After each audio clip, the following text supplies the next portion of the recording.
So here you go. This is Emily C., my new bestie. I hate the idea that someone out there hates me. I even hate thinking that Al-Qaeda hates me. I think if they got to know me, they wouldn't hate me. This stole the show. Emily C. was phenomenal. There's something you need to know. What? You're doing great. Look at my baby. Here she is. Emily. 10 out of 10. Huge fan. I see Emily C says 123. I trust her. She's really good. Listen, Turtle. You gotta watch your language. I'm already live. So you need to follow the FCC guidelines. She destroyed, left nothing in her path. It was so good.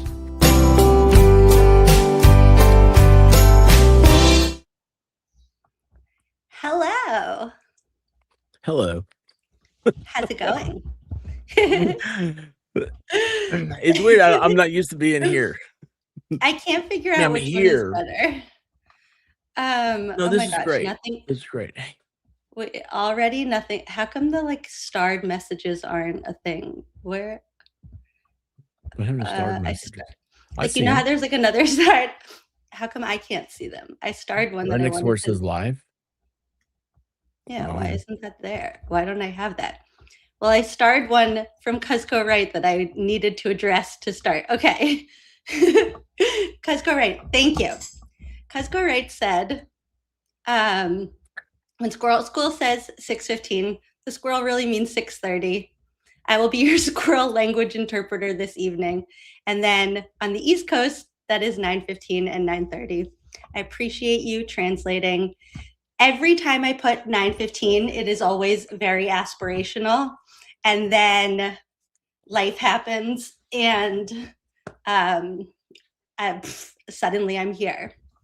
So thank you for bearing with me.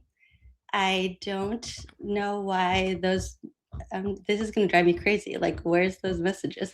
Anyways, can I tell you why I had such an energetic child tonight so that you guys in the chat and you expert understand? It is entirely my fault, but it was a fun reason. So does it involve candy? Indirectly, it involves popsicles. So in my house, we are addicted to Johnny Pops, the popsicles.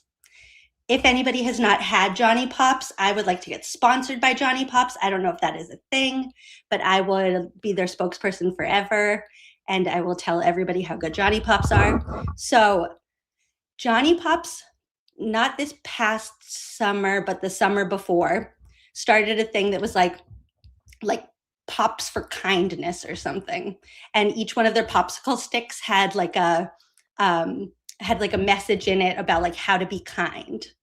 Now, I would like to address with Johnny Pops that they only had 6 messages. So they weren't actually that fun to collect because it was literally the same 6 messages over and over. It was like say hi to somebody new, tell somebody you care about them, and the same ones in each set. But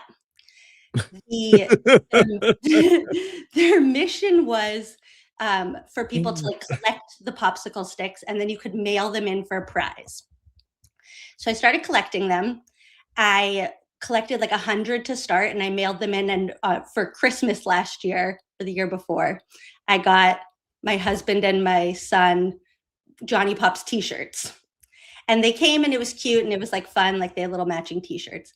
And then I was like, wait, we should really start collecting them for real and get one of the big prizes. So I looked at the list, and if you collected 1,000 popsicle sticks, you could mail them in for a Johnny Pops freezer. And I was like, oh my God, we're doing this. So we've been collecting Johnny Pops popsicle sticks now for since August of 2024. So in how long is that? In less than 2 years. So less than 1,000 days, we collected 1,000 Johnny Pops popsicle sticks, and I mailed them in for our Johnny Pops freezer. And it just got delivered the other day. And I don't know what I was expecting, but it wasn't this. So the other day, a large delivery truck comes to my house, comes to my driveway, is there for like a couple minutes and then leaves. And I was like, oh, like, I wonder what that was. Didn't really think anything of it. I go out to my car later, and there is like the biggest box you've ever seen on like shipping crates in my driveway. And I was like, oh my God, the freezer's here. And I was like, I didn't even like look at the like specs of it, like the size of it. Okay. So I literally just like shoved it into my garage, and I was like, I will deal with this like when I can handle it. So today was the day, and I went down and I, on my own, shoved this like 1,000-pound box up my stairs into my kitchen, and I opened up the freezer box, and it is a full, like a freezer that they would have at like a convenience store, like that you would go in and like lean over and reach all the way. Okay, I need to like with the glass little door. Hold on. I've always wanted one. I didn't really realize how bad I wanted one until right now, but I've always wanted one. Oh my gosh, how great would that be? Also, you go over and just to be like push-ups and stuff, man. So I now have, hold on. I need to share my screen. I now have a full Johnny Pops freezer. And I swear this ties into my energetic child in a minute. So it's a deep freezer. I have a full deep freezer.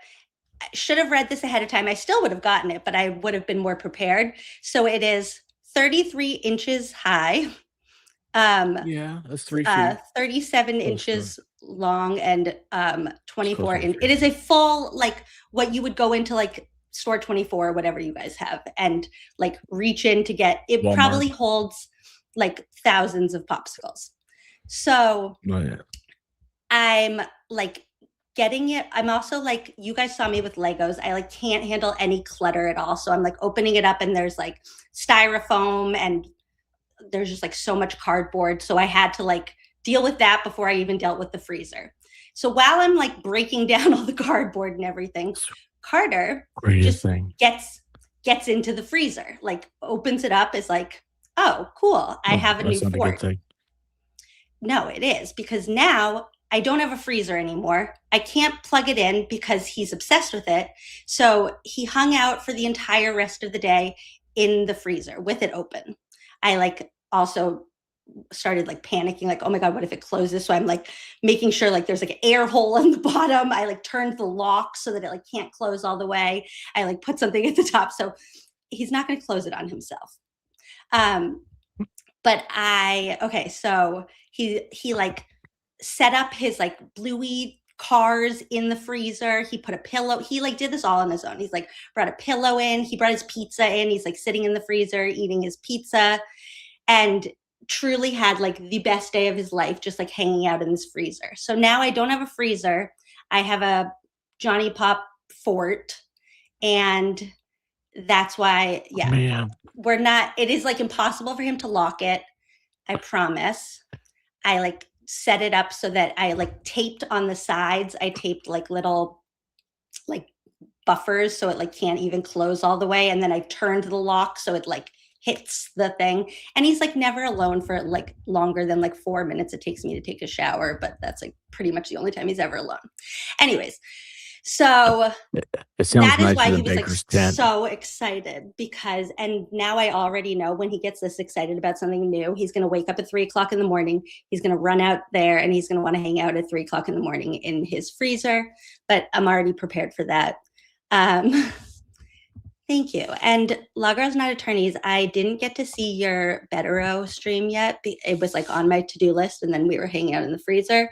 So I'm excited about that. That was today, right? I was hanging out in the freezer. We just hung out in the freezer all day. Also, what is happening? It's been like such a weird week. Like, do you feel like when the weather like is not what you expect it to be, that like you just can't function normally? Like it was like super hot here, like July heat, and then there was like massive thunderstorms, and it was just like, well, what am I guess I like can't do the things I was normally gonna do. So I guess today Stay doesn't inside and build exist a fort. anymore. Yeah, Build a exactly. fort. I mean, that's It's what you do. That is yeah, that's awesome. No, I hate I almost said I hate no, weather. he I was don't. like jumping in it. This is like the most sturdy like this freezer is meant to be at a convenience store. Like it's meant to like withstand like years of people like opening and closing it and like using it every day. And instead it's just gonna be us never plugging it in. I feel like you got the Pepsi Harrier jet. Yeah. Never mind. You guys. No, I famous feel law like case. a real like winner. Man, Yeah, 2 it's years? very cool. Like not even 2 years, like a year and 8 months of collecting popsicle sticks. I had them. I was. Oh, beat that. I want to see if I can like find the picture of them. I had them all like bundled, like all organized neatly and stuff. Like it became like Oh, that's an why you got it. obsession. Like, this is not a real thing. The corporate looked at this and they were like, "Oh, y'all, we gotta send Yeah. something." Nobody's ever asked for one of these before. I'm No, surprised they for didn't real. bring the Johnny Pop guy. Also, the Oh, they next didn't. Okay. the next highest thing you could get, so it was like 1,000 sticks would get you the freezer, and then the next one up was like 5,000 sticks would get you a like a stand-up paddle board. And I feel like freezer is like way better than a stand-up paddle board. Yeah, because you can't put your popsicles on a paddle board. Okay, but you look, can. right? I like don't understand what and it's like I feel like the freezer should have, I'm not complaining, but I feel like the freezer should have been 5,000 and the see look, the stand-up paddle board was 5,000 sticks. And then You're for gonna get 10,000 paddle sticks, which was like a little bit too much, you could have the ultimate Johnny Pops experience. You could go to Minneapolis for you and 3 guests, and then you can make your own Johnny Pops Oh. flavor popsicle. Just like Willy Wonka. Yeah, but that just kind of feels like they need some help. Like they're like trying to, that feels like working for free. Like it doesn't even feel like. I love that. I never Right? thought about it. Yes, you're right. You're right. Like It just is feels like you're they're giving them a asking new us- flavor. Yeah, like I would do that for if they paid me, I would help them. But What flavor would you use? Like, what would you start with? What would be your base? well, okay, they already have a ton of flavor. They like recently made a whole new like type of Johnny Pop. I wonder if they're on here. They have these like unicorn ones now. Yeah, these weird unicorn ones. And the sticks are different. I like wasn't even sure if you could send these in. They're like circle sticks instead of regular sticks. No, So they like I'm have surprised. every flavor. Okay, if anybody hasn't tried Johnny Pops, here is my full review. The cotton candy's not good. The rainbow's really good. I like the watermelon. Carter doesn't. Carter likes the blue wave. I don't.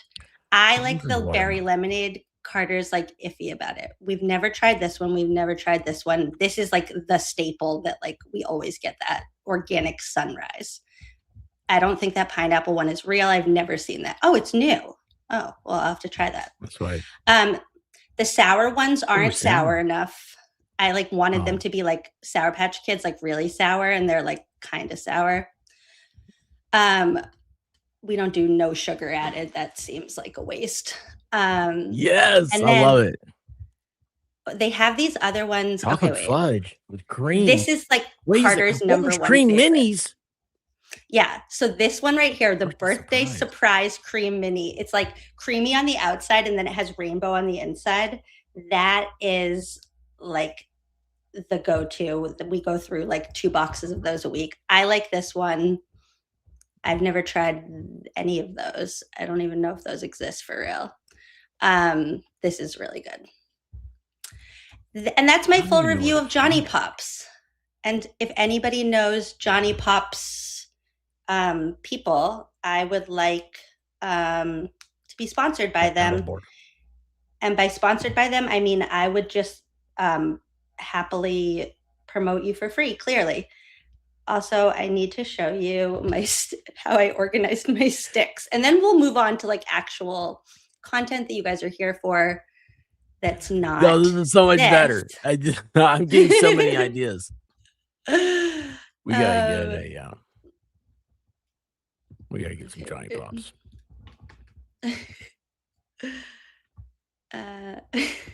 Yeah, we should stock up side eyes. Here's the thing. I really do think that's better living quarters than Broken Baker's tent. So. But didn't he get the number of subscribers? Well, I can't even talk. Yeah, maybe. It's still counting them. You know, there's a lot of shenanigans happen on these tubes. Oh my gosh! I thought you were showing us a picture. I had them so organized. See, okay, look. Bundle? 100. Okay, these are some of their kindness things. Take time to appreciate the sunset. Tell someone you like their outfit. Share your dreams with a friend. Okay. I did that one time and Volstorm told me to never talk to him again. He said, I never want to know what's in your mind. But okay, so that's why 20 minutes later, now you guys know why I was 15 minutes late. So you were expecting this to start at 9:15 and now it's 9:50 and we haven't done anything yet. So but I really thought you were going to be like one of those like desktop thingies that don't work really. They call them refrigerators or whatever. I thought that's what your freezer was going to be. I was expecting like a cooler show up. Yeah, I had a full delivery truck, like as if I like just moved into this house, and I like part of the instructions was like how to dispose of your old freezer. Like some people are getting this and like getting rid of their old freezer. That's awesome. Also, can you show everybody that we're both in our Squirrel School merch? We have our uniforms on. Oh my gosh, yes, these are, and I can oh wait, do I need to leave a review on the shirts? I will say they are quite comfortable. Is this the Camel Cash for Cece EKG said that one of their roommates collected Camel Cash for a dartboard? Is that like Joe Camel cigarettes? Yes, yes. Hilarious. Oh my gosh, like you know what that would be? I'm sure somebody's done a deep dive on it. Like all the stuff see that used Johnny to get Pops? cool. Sponsor me. That's true. I mean, they can't sponsor me. I'm like putting their kids through college. I'm like literally funding their like their children just got like 401ks because of me. They can't though. If sponsoring me would be giving up like their whole revenue. You got a freezer, and we already know that a small child will fit in it. No, the fourth wall wherever I do these shirts has like very basic colors. I should find somewhere that can make like more. No, they like literally have like gray and blue and like red was like the craziest one of all. So I have a warning for people when you're getting shirts. Like I don't like the spandexy stuff that's in them. So I always make sure that's 100% cotton. And to do that, it's you gotta know your colors, man. I'll tell you what, learning colors is kind of hard thing to do because it's like what's royal blue versus heather. Add women's fitted tees. Ask and you shall receive. But this is a good one though. It's like 100% cotton, right? It's like easy peasy. Oh, yeah. Yeah, I didn't think I'd like it, but I don't like things. That's why I say that. That sounded really bad. The shirt looks great. It's on my Twitter. I took a picture as soon as I got it. Unicorn twist. Oh, thank you, Lauren. Sure. If anybody out there has not hung out in Common Sense Investigators chat for like one of her like late night random streams, you need to do that, because the amount that I was laughing last night just to myself in bed, just like giggling like a maniac, is like not normal. Like, it just, for some reason, everything she says is funny in like the cutest possible way. I just love her. If she's wearing a hat, we're gonna try derail her. Yeah, I love that hat too. Like, I like how it has the little like white part on the brim. So here's the plan for tonight. Yes, ma'am. We're gonna do it. Tonight is totally different than like a normal Squirrel School for like 100 reasons, mostly because I'm going to crowdsource you guys now, and the Squirrel School chat is going to become part of the teachers. Here's the plan. We're going to have 2 parts of class tonight. The first half, we're going to talk about the interview that Note My Objection did with Greg Connor. And we're either going to watch all of it or some of it. We'll decide on the fly. Okay. And I want to do that because I would love your guys' help to see if it jogs any ideas about questions that you would like to hear me ask Adam Deitch. And we can talk more about that when we're watching it. And then the second half of class, we're going to do call-in, where any of you guys can call in. I set up like Google Voice, and we have a phone number for it and everything. Fingers crossed that like I actually know what I'm doing with this. And the question that we're going to tackle when we do that, and I want to tell you now so you can start thinking about it if you have ideas. The question I want to ask is like, what would your elevator pitch be if you had like 30 seconds to tell somebody how you know for sure without a doubt that Karen didn't hit John, or that whatever you think happened to John O'Keefe is what happened? Like, what is like your one thing that you would like you can't explain? Yeah, like you can't explain key. I mean, like maybe not 30 seconds, but like 2 minutes. Like you can't explain. I mean, I guess you could try, but like you can't explain like key cycles and the throttle and the this and the that and whatever. It's like, what is like the one thing that you're like this, or like what was your first like what was the thing that like tipped you when you were like, whoa, wait a second, like something fishy is going on here. And the reason why I wanted to tell you guys that question now is if you would like to call in, bonus points if you have evidence like pictures or a timestamp from a video that I can pull up when you call. So if you have anything that you want to share to go along with your call-in, you can email Emily C 64000.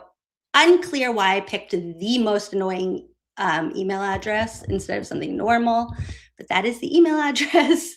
You can email anything that you want to supplement your call-in at any time in the next like hour before we get to that. Any questions? Expert, do you want me to let you talk now? No. I was really open. I was like, man, I really hope these aren't things I've got to answer. No, not at all. No. Well, the reason why I thought of that thing put me on the spot though. I was like, oh. Well, the reason why I thought of that is because I was thinking like there are a bunch of things that we like haven't gotten to yet that are convincing, and I would love for people to get to like chime in with their like quick takes. Sorry, I'm like so uncomfortable right now. It didn't follow the basic U.S. Department of Justice protocol for crime scene investigation, and use of plastic cups is a inferior method because of contamination.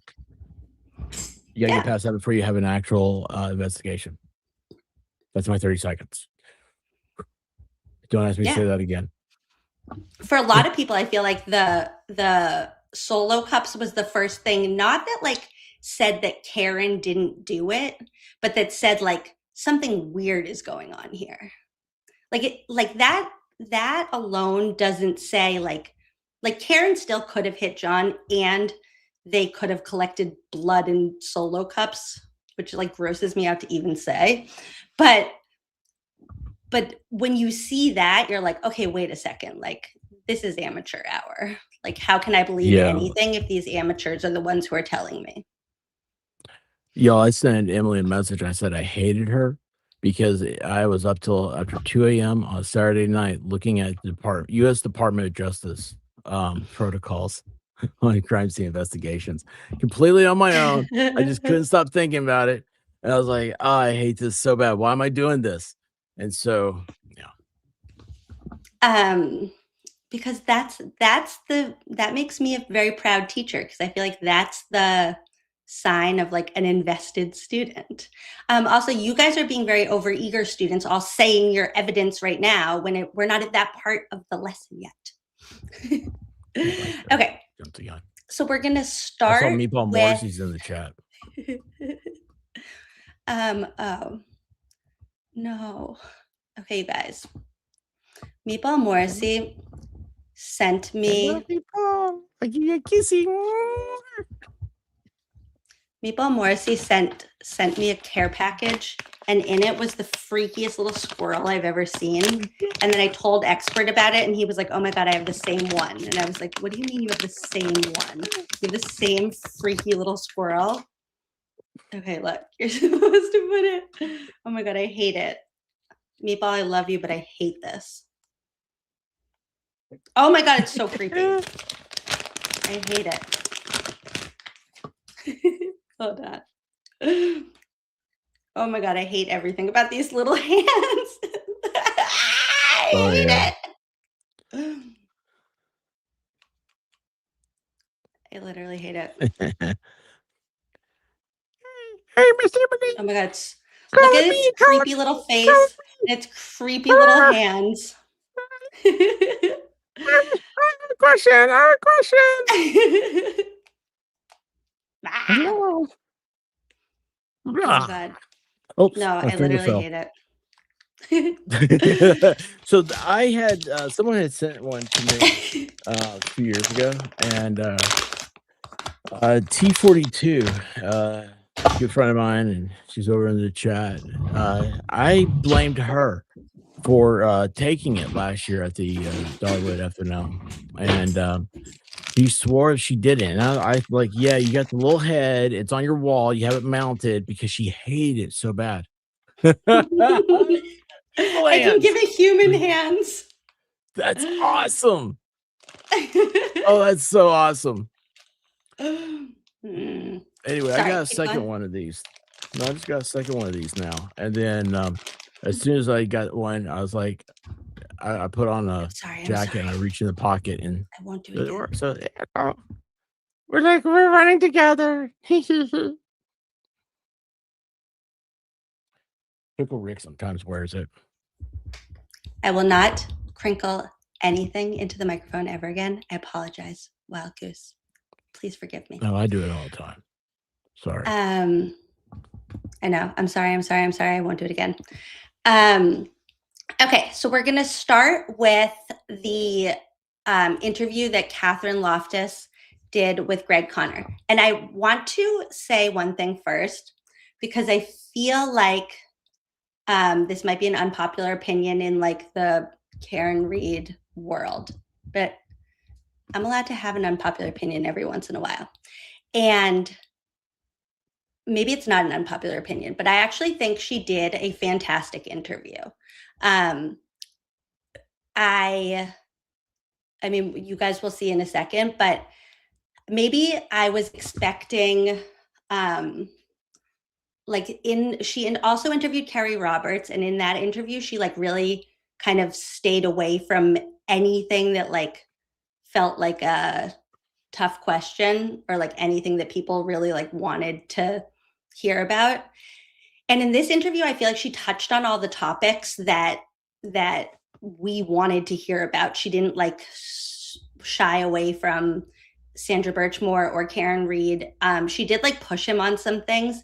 I mean, we can't, I'm not going to like watch it and be like, why don't you say the things that like I would want to say to him about this? Because like she and I don't see eye to eye on like what happened to John O'Keefe. But I feel like she touched on the things that like you would want to hear Greg Conner talk about. That being said, we will get to this in a second when we watch it, but I cannot stress enough how badly I need Greg Conner to not win this election, because every time that this interview takes a turn where you're like, wait, what? It is 100% on Greg Conner. It is not the fault of Catherine Loftus in her interviewing at all. And he says some really, really ridiculous things in this conversation. So we're going to watch it. And I would love your guys' help if there's anything that comes up for you, expert, or you guys in the chat during this conversation. If it sparks an idea of like a question that you would want to hear Adam Deitch answer, I would love your input. I obviously can't ask him everything. We have like 30 minutes, so I can't ask him like everything. But it made me really excited, like watching this, because I think they cover a lot in like a short, I'm just going to play it and like, we'll get started. Stop me at any time. And I hope this is okay with her. Please don't copyright strike me. I'm very like, I'm watching this because I'm very grateful that you did this interview, Catherine. And I really, truly appreciate the way that you carried on this conversation with him. And please don't copyright strike me. Thank you. As long as we do it for educational and media purposes and all that stuff. Yeah, and I'm going to stop it to talk about parts of it. Okay. All right. Let's rock and roll. Here we go. I don't know her. I don't want to be that big. Okay. She is a lawyer in the Boston area, as will be very evident to you in about 10 seconds when you hear her Boston accent. She, I think her dad is an attorney, and I believe, I actually don't know if that was true. Something that she's getting pushback for on Twitter is that like she didn't disclose that her cousin works in the DA's office as a victim witness advocate. And then like some people are giving Greg Conner a hard time because he like kind of did an interview with like a friendly person to him. I don't personally have a problem with that. Like, I don't expect that every like politician is going to like interview with like the enemy. Like, I don't know what the right what the right word for that is. And victim advocates a lot of time are paid through a federal grant anyway, so it's kind of a quasi. And it's not like, yes, and she was not nice to Nurse Kim, and I'm not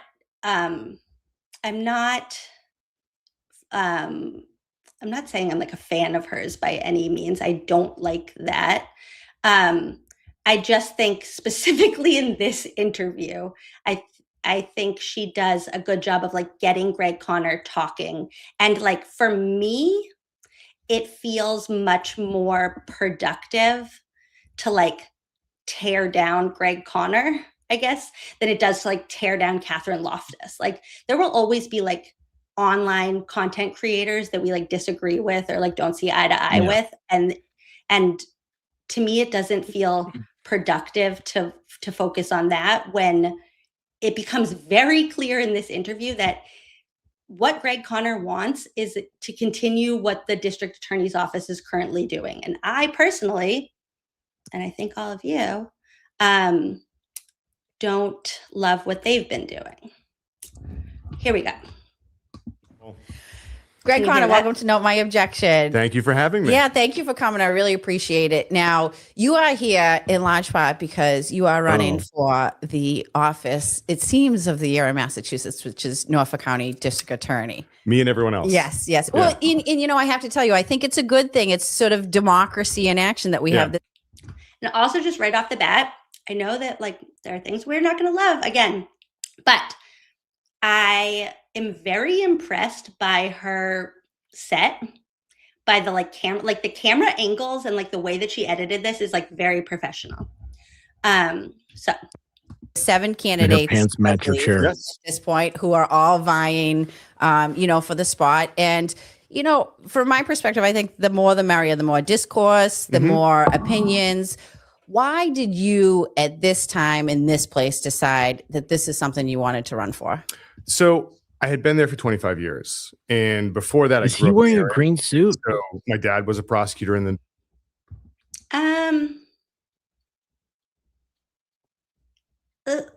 could be like a forest green. So everybody's wearing green. Also- I'm wearing blue. I feel out of place. I think it's a bit out. Also, what was really unfortunate for Connor in the best possible way is that everybody who shared the interview on Twitter, it will like condense down the little like thumbnail to just the things covering it. It was just like this area. It went from like his shoulder to his knee. So like anybody who shares the interview, it's just like zoomed in on his belly. DA's office from 68 to 75. And then I was an intern in 96. And then I worked there for my whole career. And I was really proud of the work I got to do. And I loved the people I worked with. And so I saw this opportunity to continue doing the work we did. And so when I had the opportunity and Michael decided he wasn't going to run, I had to take a long thought and say, well, where is it that I think that the next candidate will come from? And I had an opportunity to go to a candidates night. Not everyone had announced yet, but I saw several of them talk. And I realized that it had come down for me to run because I didn't think that the work was going to continue with what was out there as far as options. And so I decided that I was going to run. And it was a hard choice, but I decided to do it. It was even harder to leave the office. That was brutal. And so you're officially not working in the office anymore. Okay. I left on March 6th of 2026. Okay.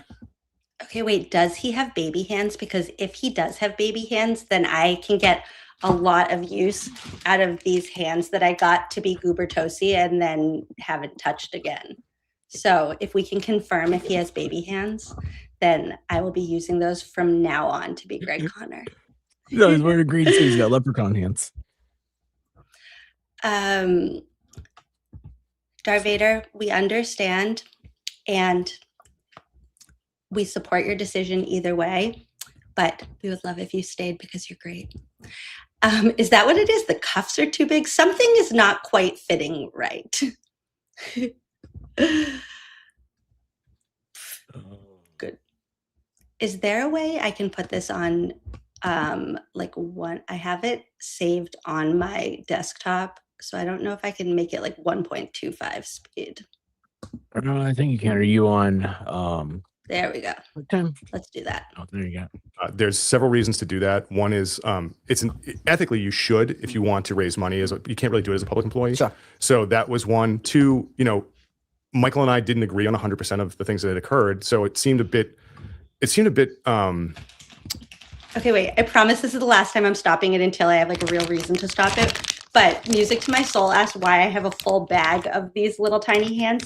It's because the hands came with like they can do like there's like a peace sign one. There's like I don't know why it came with so many. Like this one's a fist. I Where need do a you reason. get little hands? On Amazon. And actually, hold on. The reason why I got those, first I got these tiny hands to be goober toasty, and then they weren't even small enough. Like they didn't look that funny. I'm sorry. I was crinkling again. They didn't even look that like small. Like they weren't like that much smaller than my normal hands. So then I had to get even smaller ones. Okay. We're getting locked in now. Here we go.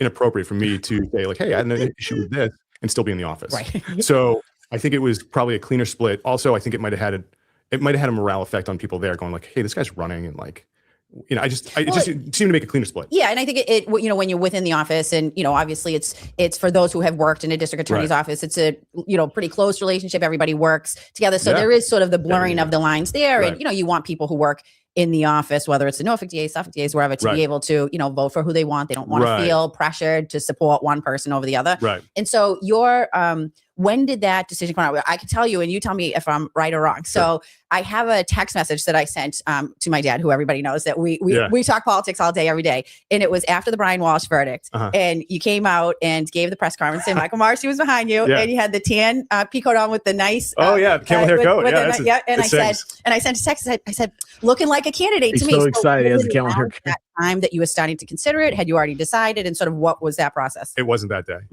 So in fact, I thought after that verdict, Michael was going to run for re-election. I really, you know, my team and myself had been singular focus on that case. And so there was no like thinking like, well, what steps are next after this case? We just wanted to get that case to verdict. And so then when we got the verdict, and I mean, it just goes super fast, right? Like all of a sudden, like, well, there's going to be a press conference. Really? We're doing a press conference? And so then the decision is. So they're talking about the Brian Walsh verdict. And for anybody maybe who didn't follow that case, Brian Walsh was convicted of what am I allowed to say on here? That he unalived his wife Anna and then chopped her up. I don't know what you're allowed to say. And dismembered. And it was basically a case that like truly my dog could have won. The evidence against Brian Walsh was like a litany of Google searches that were like, what do I do if I just killed my wife and now I want to chop up her body? And it was like, no, Google, like, but what do I do if I don't want to call 911? Like literally the most like incriminating Google searches possible. Also, apparently like Celebrate was totally fine for those Google searches, just not for Jen McCabe's. That being said, it almost got thrown out because the Massachusetts State Police didn't get a search warrant for Brian Walsh's phone.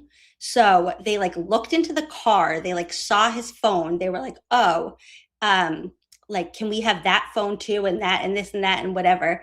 And long story short, he had an attorney at the time for a whole nother like reason we don't need to get into. And the attorney was like, you can have his phone extraction and you can use from this date to this date. And Massachusetts State Police was like, awesome, do a full Cellbrite extraction. So they did a full extraction on his phone. They got his location data from outside the scope of what his attorney agreed to. This is Michael Proctor. This is Yuri Buchanan. This is Guarino. These are all the same players from Karen Reed. And they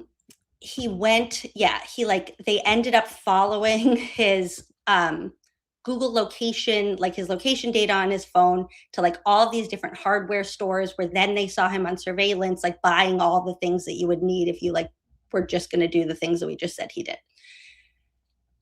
It got so like Melanie Little was like, this might get thrown out. Like Melanie Little, I feel like is like spot on with like every analysis. And the only reason why it didn't is because Judge Frenier, who was overseeing the trial, enacted like the generally bad guy rule, which was basically like, hey, like, I know we violated your rights, but like, you're a bad guy, so you kind of deserved it. And like, we probably would have figured it out anyways.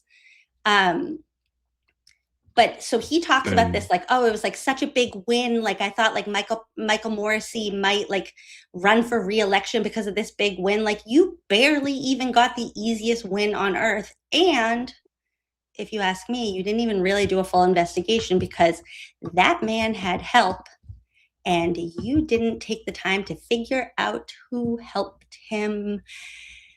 He got it from his mama. Okay. You're going to do a press conference, and then what are you going to say? And you become kind of like very sensitive to what you can say under the rules of professional responsibility.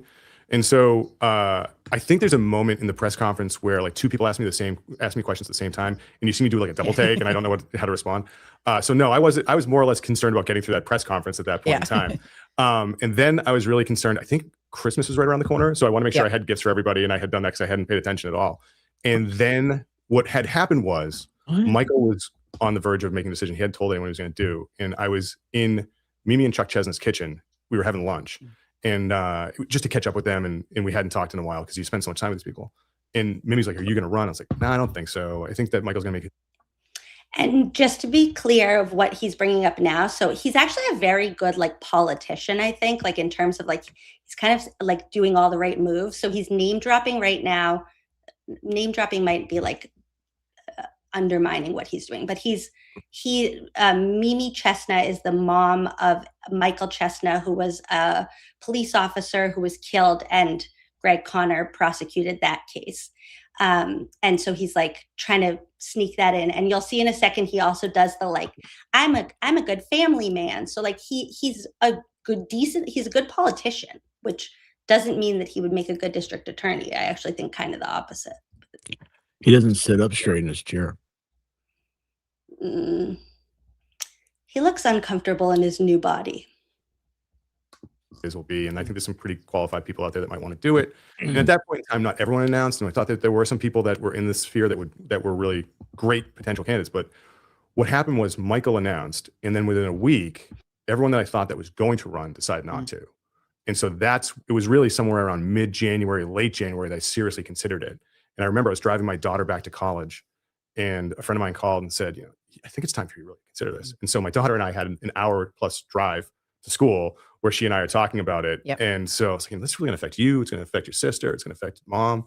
So, and then my wife called when we were on that ride. And so then she's like, we'll talk more when you get back. And so it was never an easy yes. It was more or less an evolution of like a series of steps to get to that decision that evolves between like mid to late January into mid February, I think. Well, and like you said, it really does affect, particularly in today's world. I mean, it's always affected families, kids, things like that. If somebody decides to run for office, but in 2026, where basically everything is accessible to everybody, no one's off limits these days. If you decide to run for office, your wife's on the table, your kids, which is completely, in from my perspective, it's a real sort of, we've degraded the system and allowed everyone to sort of feed into their worst vices.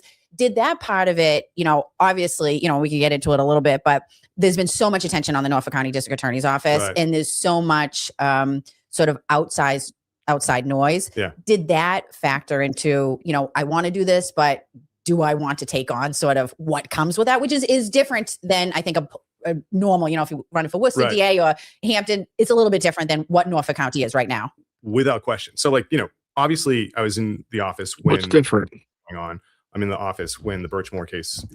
She's basically saying that like Norfolk County is like the hub right now of like all this attention, and that like if you were running for DA in Worcester, or anywhere else, that like you wouldn't really be like, nobody would even know who you were, basically.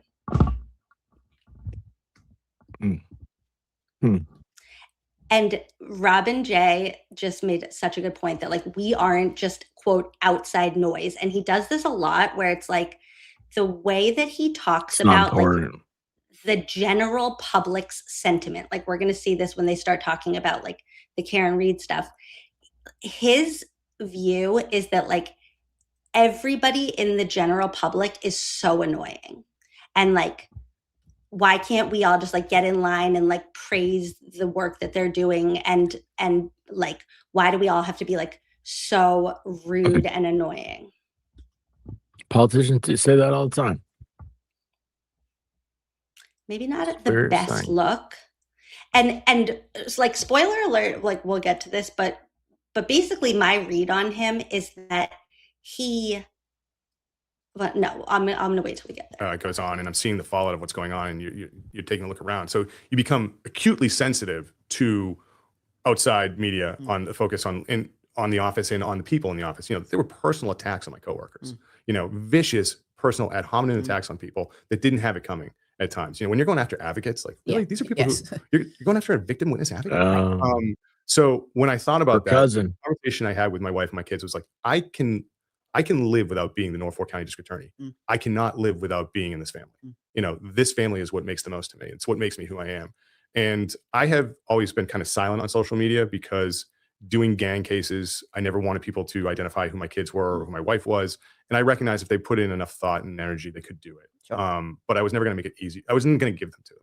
And so with the campaign, I haven't put a picture of my That's not original. I haven't, publicized what my kids' names are or anything like that.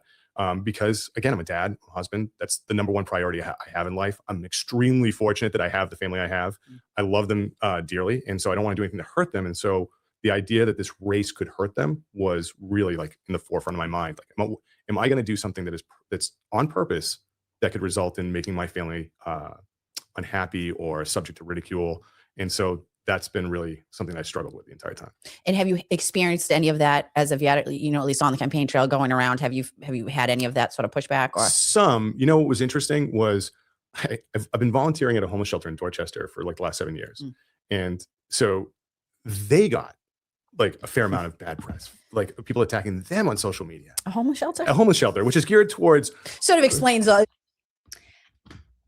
Now, there might be posts that I missed when I did my fact check of this, but the homeless shelter that he volunteers at is called Brookview, and he was on the board of Brookview. So it wasn't just that he was volunteering there. And so people were asking, when they were like looking into his background, were asking about like what it meant to be on the board there.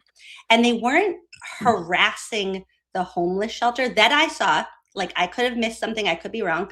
And I didn't see any. I went through like all of Brookview's Facebook posts and like searched them on Twitter. And I didn't see anybody harassing the homeless shelter. I saw them like at Greg Connor, like, what does it mean you're on the board of this? But I might have been missing something. The soup kitchen, that always it leaves a bad taste in my mouth. Not from eating there, but from you always see politicians. It's like, oh look, it's Thanksgiving. I'm gonna go and put some gravy on a plate. It's so typical too. I mean, here's the thing. Why are you even talking about it? Like, if you are a person, if you are a good person, you're a good part of your community, then it should be self-evident. You shouldn't have to go out there and toot your own horn. And like, if this was a big part of like who he is, like he said, he's been volunteering there for a while. I just feel like you just said, it feels very politician-y the way that he's like highlighting it. Like, if you're doing it because you really care, then you don't need to highlight it. You don't need the photo op. You don't need the like brownie points for that. But so I'm going on a limb, but before doing this interview or, doing this part of the campaign, what is it? It's in August, you said it's the election? September 1st. September 1st. September 1st. Okay. So right now is Memorial Day is always Memorial Day and Labor Day. That's your traditional election times, right? So they've done a poll, and it is, what are your strengths and what are your weaknesses among voters? And people don't see him as being part of the community. Probably, like that's how I would guess it was answered in a poll. They don't see him as part of this community. They don't see him giving back, and it's just another, another cog in the wheel of just perpetuating the current administration you have in there. That's Can you tell this man works in politics? I trust your expertise on that. Right. Like, so the rationale behind it. So, and it's like, how dare Greg Connor work for this? I'm like, one, I volunteer. Two, like, what's your problem with an organization that gives housing to single moms and children? And so, it's an organization I really love, but I decided to delete anything, my connection to them so that they wouldn't be attacked. And I felt horrible about it. And that happened right off the rip. And so I was like, wow, it got really nasty really quick. And so you have to, that taught me a lot. Well, and I think that's interesting because what seems to have, obviously the world politically has changed, I think, over the last decade. And we've, because, we have the internet and we have access to this wealth of information, everybody does. And it often feels like the base sometimes of the frustration is legitimate, but where that, frustration is focused is largely, shouldn't be the target, right? Because, if you really think about if you're volunteering for a homeless shelter, well, what is the harm? What harm are you doing to them? And again, I can agree with Catherine on this. And if you were somebody out there that was harassing a homeless shelter for some strange reason, like, don't do that. There's enough to trash Greg Conner on his own. And while I'm paused, I feel like what he just said of like I was getting a lot of hate about that. Like, no, sir, you were getting a lot of hate because you were the chief counsel in the district attorney's office that chose not to prosecute or even investigate Matthew Farwell in the murder of Sandra Birchmore. And people are mad about that. And that is why people are fired up. Like, it feels like he's like, everybody hates me. And it's like, well, no, maybe if you listen to the people about what they're upset about, it would enlighten you in ways that you don't seem to have been enlightened yet. And yes, Judith Simpson said he's going for pity. I think 100% that's what he's going for. Yeah, he's like, oh, why do you hate me? I'm not a bad guy. Homeless shelter, homeless shelter. Watch, he's going to get a puppy before the election. It's going to go on the campaign. He's going to get a puppy at the 4th of July and name it like Liberty or, Paul Revere or Justice. Yes. Like a cute little golden retriever puppy named Justice. And then you're never going to see Justice again after the election. Oh, I totally see Chris Christie. And that's kind of thing. And so, I think, I don't know how much you pay attention of, on Twitter and social media and stuff like that, but because of the Karen Reed case and the Birchmore case, and because you have been in the office for all of your career, you have been sort of the target of the, what people call the Free Karen Reed movement. And how do you balance the needs and maybe concerns that are legitimate at the base of that with what seems like an unfair attack on many people, like you said, the advocates in the office, line ADAs in the office. Is there a middle ground where we can address the concerns that people have, but also say the way you're doing it is wrong? So, we average about 10,000 cases annually at the Norfolk County DA's office. And when I started, it was about 18,000 cases. And it's interesting that we're talking about 2, right? Now, that being said, there are 2 important cases to talk about. They're not prosecuting as many. If I was in charge, would I have done things differently? Yeah, that's why I'm running. So, I get it. I think. Okay, wait. I want to slow this part down to normal speed because this is when he gets into like the meat and potatoes, as people say. I think that we had missed opportunities on both cases to get our arms around them and have a successful investigation and prosecution that could have resulted from those cases. I think that, with Birchmore, once Dr. Bodden issued his findings, the easy thing to do was we just go to an inquest. And I had been in the office when we did 2 inquests. Okay. And so we did one on Amy. Can you explain what that is? For people who don't know? Sure. Now, here's something we need to be very clear about. Dr. Bodden's autopsy or review of Sandra Birchmore's autopsy happened in June of 2024. And Dr. Bodden's conclusion, who's like the world's best, what is the word, medical examiner, autopsyist, said that Sandra Birchmore did not take her own life. He is Linda Kenny Bodden's husband. And at that time, Greg Conner was the, chief counsel, Michael Morrissey's right-hand man. So he's talking about this oh, this is what we should have done. Sir, you were in a position to make that happen. And we're going to hear more about how much of like how much Michael Morrissey leans on him and like trusts him. Corner, that's the word. Thank you, Mitchell. Yeah, so that happened in June of 2024. So he's talking now, he's not in the role anymore, but he was in that office for another year and a half where he's like, well, we should have done this. Okay. Did you recommend it? Did you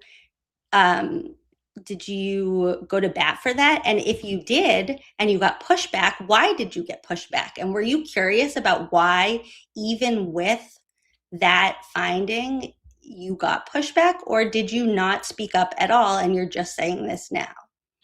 So he's not with the DAs, you said?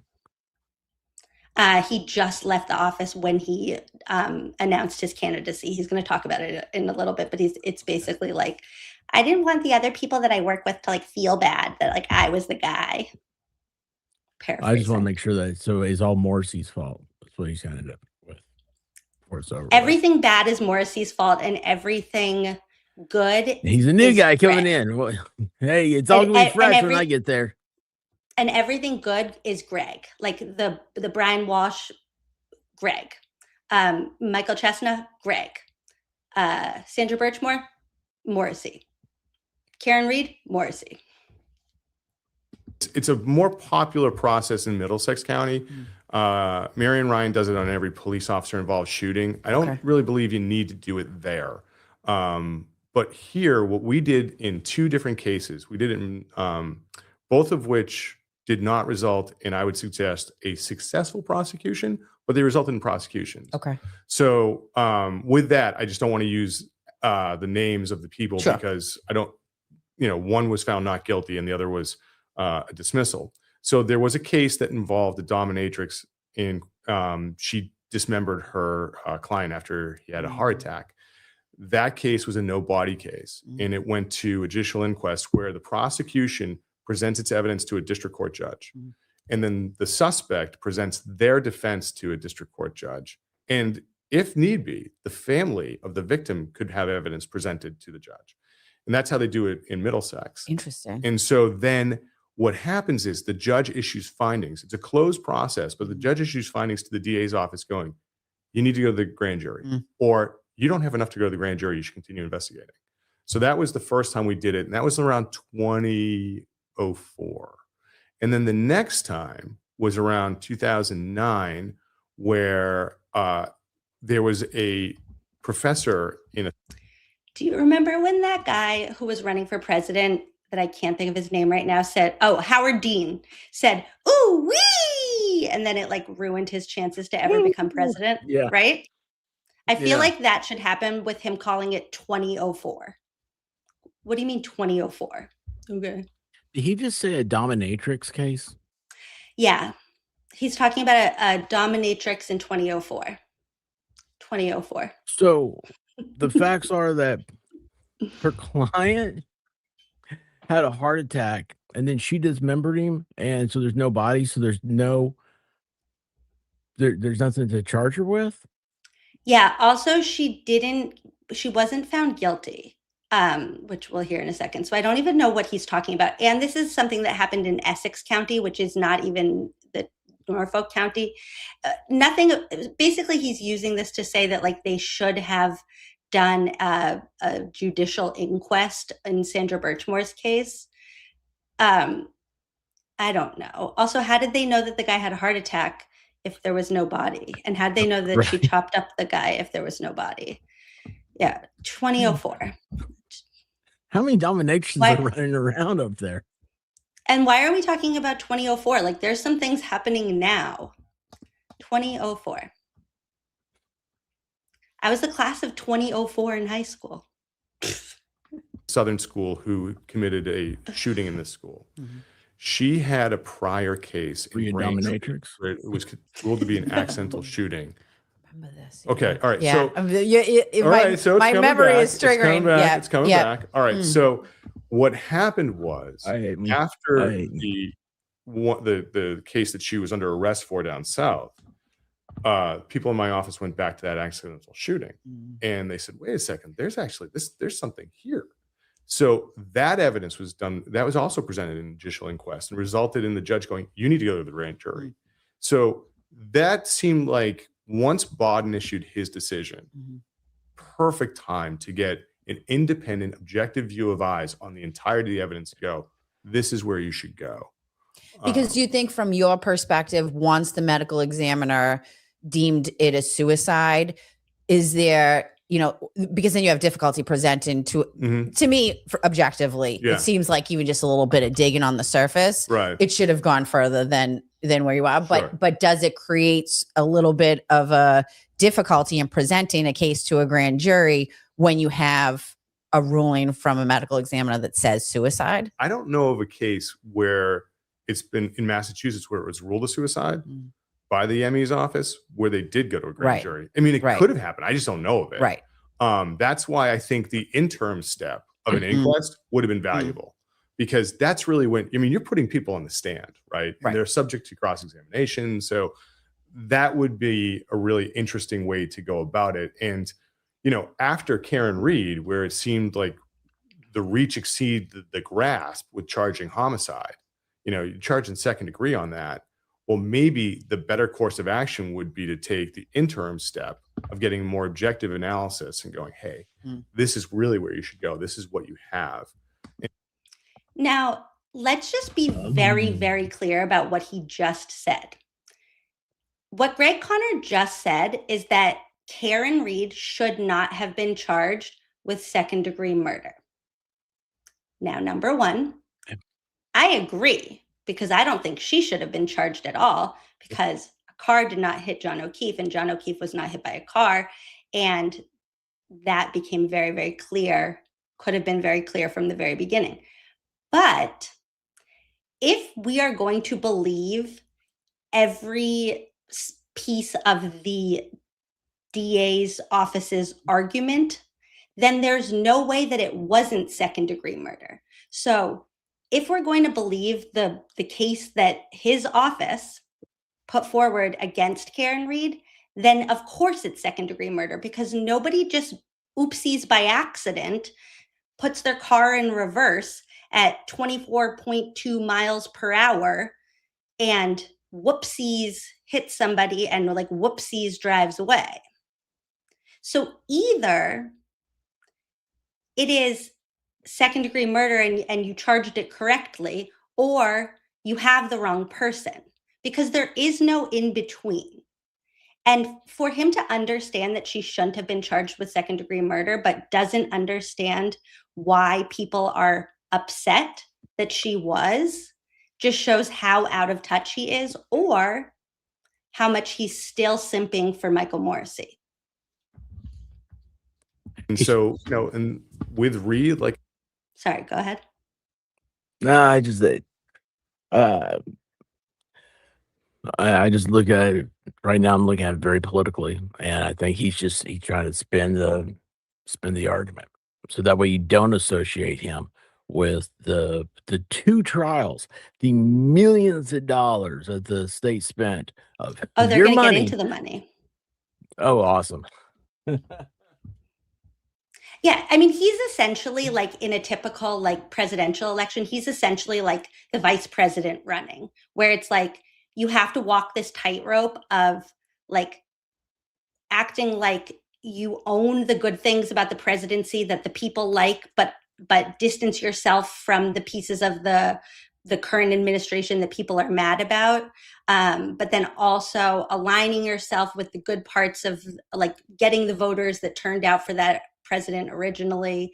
It is a tough tightrope, but he's not doing it well, in my opinion. How is that not a waste of taxpayers' money? And why didn't he become a whistleblower and say that it was a waste if he feels like it was? Exactly. It's either one or the other, I think. The way that his tie is sitting in his crotch is grossing me out. I'm telling you, it's green. He's wearing a green suit, has a green and red tie, and you can read his Apple Watch. It's 10 o'clock in the morning. Well, I wonder if he's gonna get any texts. It's a similar. Oh, it'd be so awesome if it was like his heart rate got well. Actually, what did happen is after the second retrial, the first assistant retired, and a collection of us decided, hey, are we going to leave, or are we going to do our thing, or are we going to stay here and try and get this office back up and running? And we stayed. And so what we did is we made in order to charge a homicide, we created a group where you had to present after you started going to the grand jury. This is your evidence. Okay, tell us what we have. We would pick apart the case.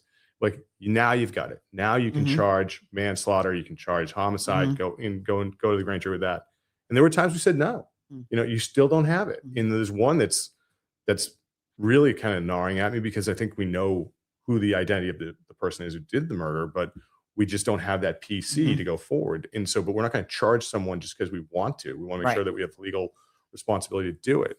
And we did that same policy when we would diagram a case before it went to trial. And, we did it in Walsh, where we'd go through, and this group is made of the senior prosecutors, senior investigators, and the advocates, where you go in front of a whiteboard and you just draw out, like, this is what I think is going to happen. And we kind of adopted the practice from Bristol. Okay. And asked them, because I was talking. Did you want to say something? Would you love to see that whiteboard for Karen Reed? I would. Would you love to see how they diagrammed that case? Despite the look on my face, told it all in his text messages. Despite the look on my face, said, what is he doing / done to try to understand why people are upset, or is he just making assumptions? I think it will become very clear that he is listening to Michael Morrissey about why people are upset, and or just adopting the party line. And yeah, he's going to blame everybody else in the office. Also, the way that he's like owning this, like, oh, we started this new thing where basically like the DA's office had to be treated like Squirrel School, and we had to like go to the drawing board, and then you had to like present your case first to us because like we didn't trust anybody to like make charging decisions on their own, is like kind of embarrassing. Like, he's owning it like it's a good thing, but like, cool, you really like dumbed it down for the office that you worked in. Good job. He has to be pro Morrissey for fundraising. Yeah. So he's going to be that. He's going to stay that way no matter what. I mean, I think the whole point is, like Lori Blue said, like, they didn't do a whiteboard for Karen, and they learned from that. Now they do a whiteboard. Around, like, how do you guys do that? We got a whiteboard. So Bristol had this whiteboard analysis, and we found it incredibly valuable. So no longer were things being decided in a vacuum. So the last 18 months of the office, that's kind of what I had set up. And I thought that we had great success doing that, where people, the prosecutor didn't feel like they were left out in the wind. Right. They had this kind of like, I've talked to everyone in the office that can give me the information I need. This is what I should do. And then the office felt like we understand what's going to happen at trial. So I thought it was a really good two-way street to do things. And, those are the types of things that, if I was in charge, we wouldn't have had Reed get to that point. And I think we wouldn't have had Birchmore get to the point where it felt like it got away from everyone. So is it fair to say that under DA Marr, now in a couple of minutes he's going to tell why us it wouldn't be that way under him? Because he would have a whiteboard. You know what? Whiteboards are erasable. Also, the feds arrested Matthew Farwell while Greg Connor was still in office. So at any point, the Commonwealth could have prosecuted him on the state level too. And for him to then say, like, if I was in charge, well, we're going to hear in a minute that he basically was in charge of Karen Reed as like a puppet master. And he didn't do any of these things that he said, I would have done this.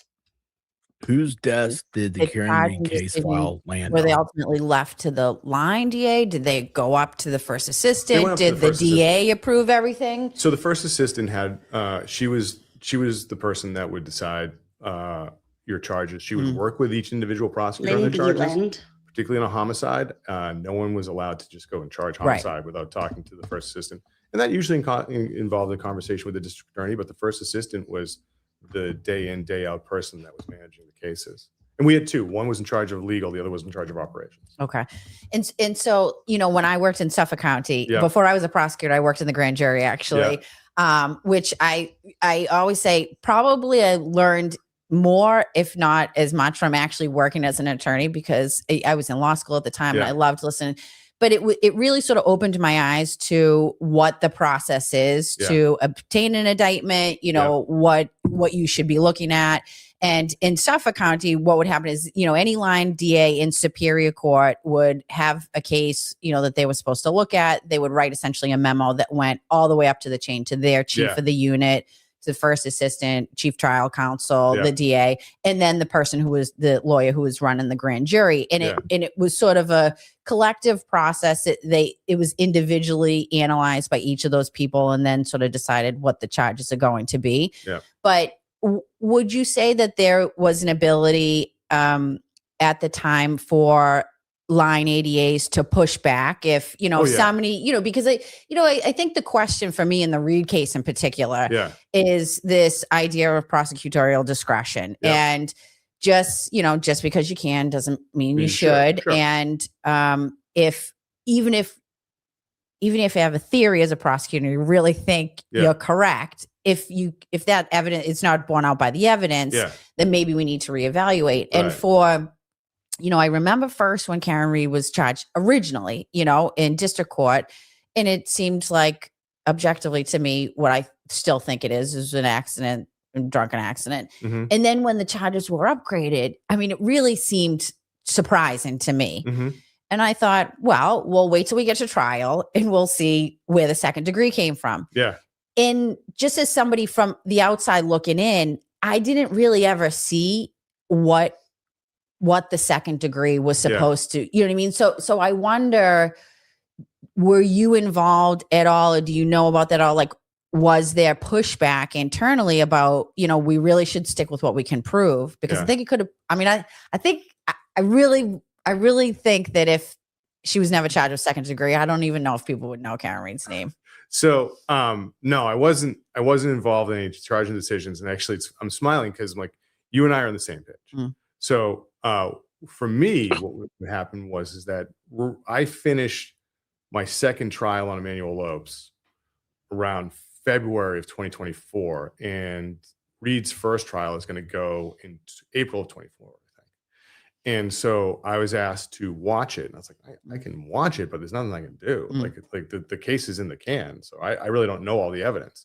In addition, I've got my other casework. I can't spend 6 weeks or 8 weeks. So you were trying cases the whole time. And for Emmanuel Lopes, people who don't know, that was the murder of police officer Michael Chesna and Vera Adams, Weymouth police officer. So in, you know, that case was a bear because, you know, talk about pressure, right? And so you really wanted to bring it home. There's two people that have been murdered. It happened before COVID. COVID puts the brakes on everything, and you just, you know, Chuck and Mimi Chesna became so close to me. And is that his parents? That's Mike's parents. And so, you know, I was talking to these people all the time, and you wanted to do what you could for this, and you also realized to have two homicides in one day by one person in a community is devastating. So the pressure was on. You really wanted to make sure you did right by that case. And also, you know, I don't know how. That first case that he tried was in front of Judge Cannoni, and it ended in a mistrial. Just FYI.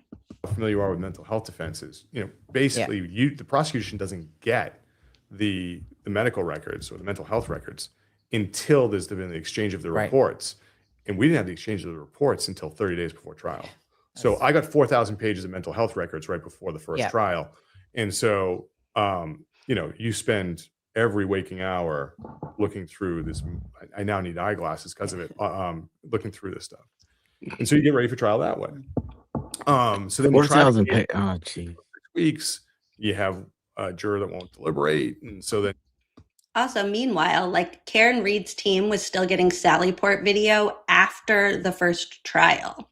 So I think your office knows a thing or two about not handing things over until the last minute or after the last minute.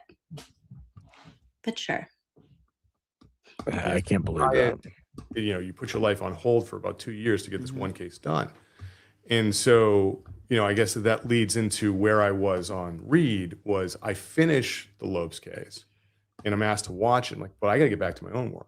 And so what I did is I created a schedule. And who asked you to watch it? Oh, Morrissey.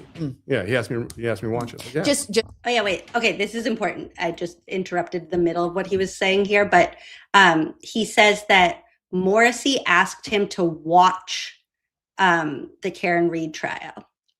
Just watch it. And he's like, well, I got to get back to my own work. So he's about to say like, so I made a schedule where like somebody would be there to like basically babysit Lally. AKA this man had a large role in the district attorney's office. If Michael Morrissey is saying to him, like, watch this case, like he wants your opinion on it. So if you don't think that she should be charged with second-degree murder, well then like during the retrial, you could have probably chimed in and said like, hey, I don't think she should be charged with second-degree murder. And then this man who is putting his trust in you would listen to you. just to see how I mean, the trial was going. And murder trials, man, you're on top of it. You know? No, the other thing was It's not- in the smaller courtroom, stupid. each side had, I think, 10 or 8 seats for them. And so then there were 4 seats that were for other observers. And the DA's office had a 1 seat for a dedicated observer. So I just set up a schedule where somebody from the office could be there and, you know, watch hey, it. Yeah. watch it. Like, does somebody need coffee? Go grab coffee Yeah. for these people and stuff like that. So, and in doing so, to your point, I'm watching Send an attorney to get coffee. a homicide. Mm.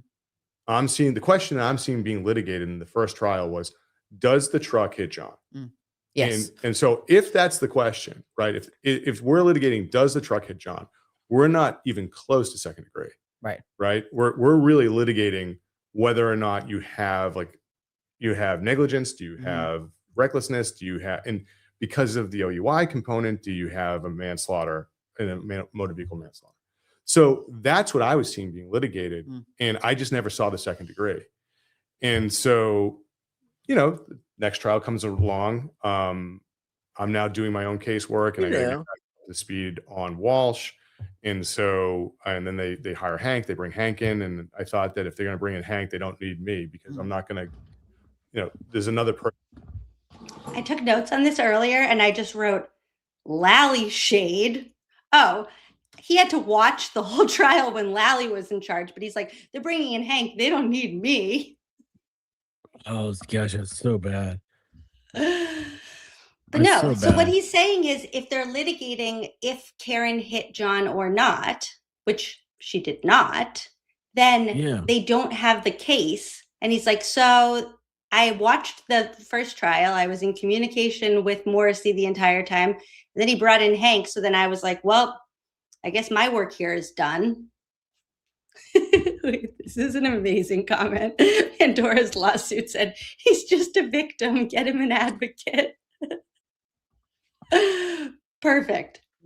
Oh, it's Spot so on. true. It's so true. But, I mean, it's that circular argumentative way of passing the buck around. So that way there is no responsibility of, you know, who, for my terms, I'm going to say who committed the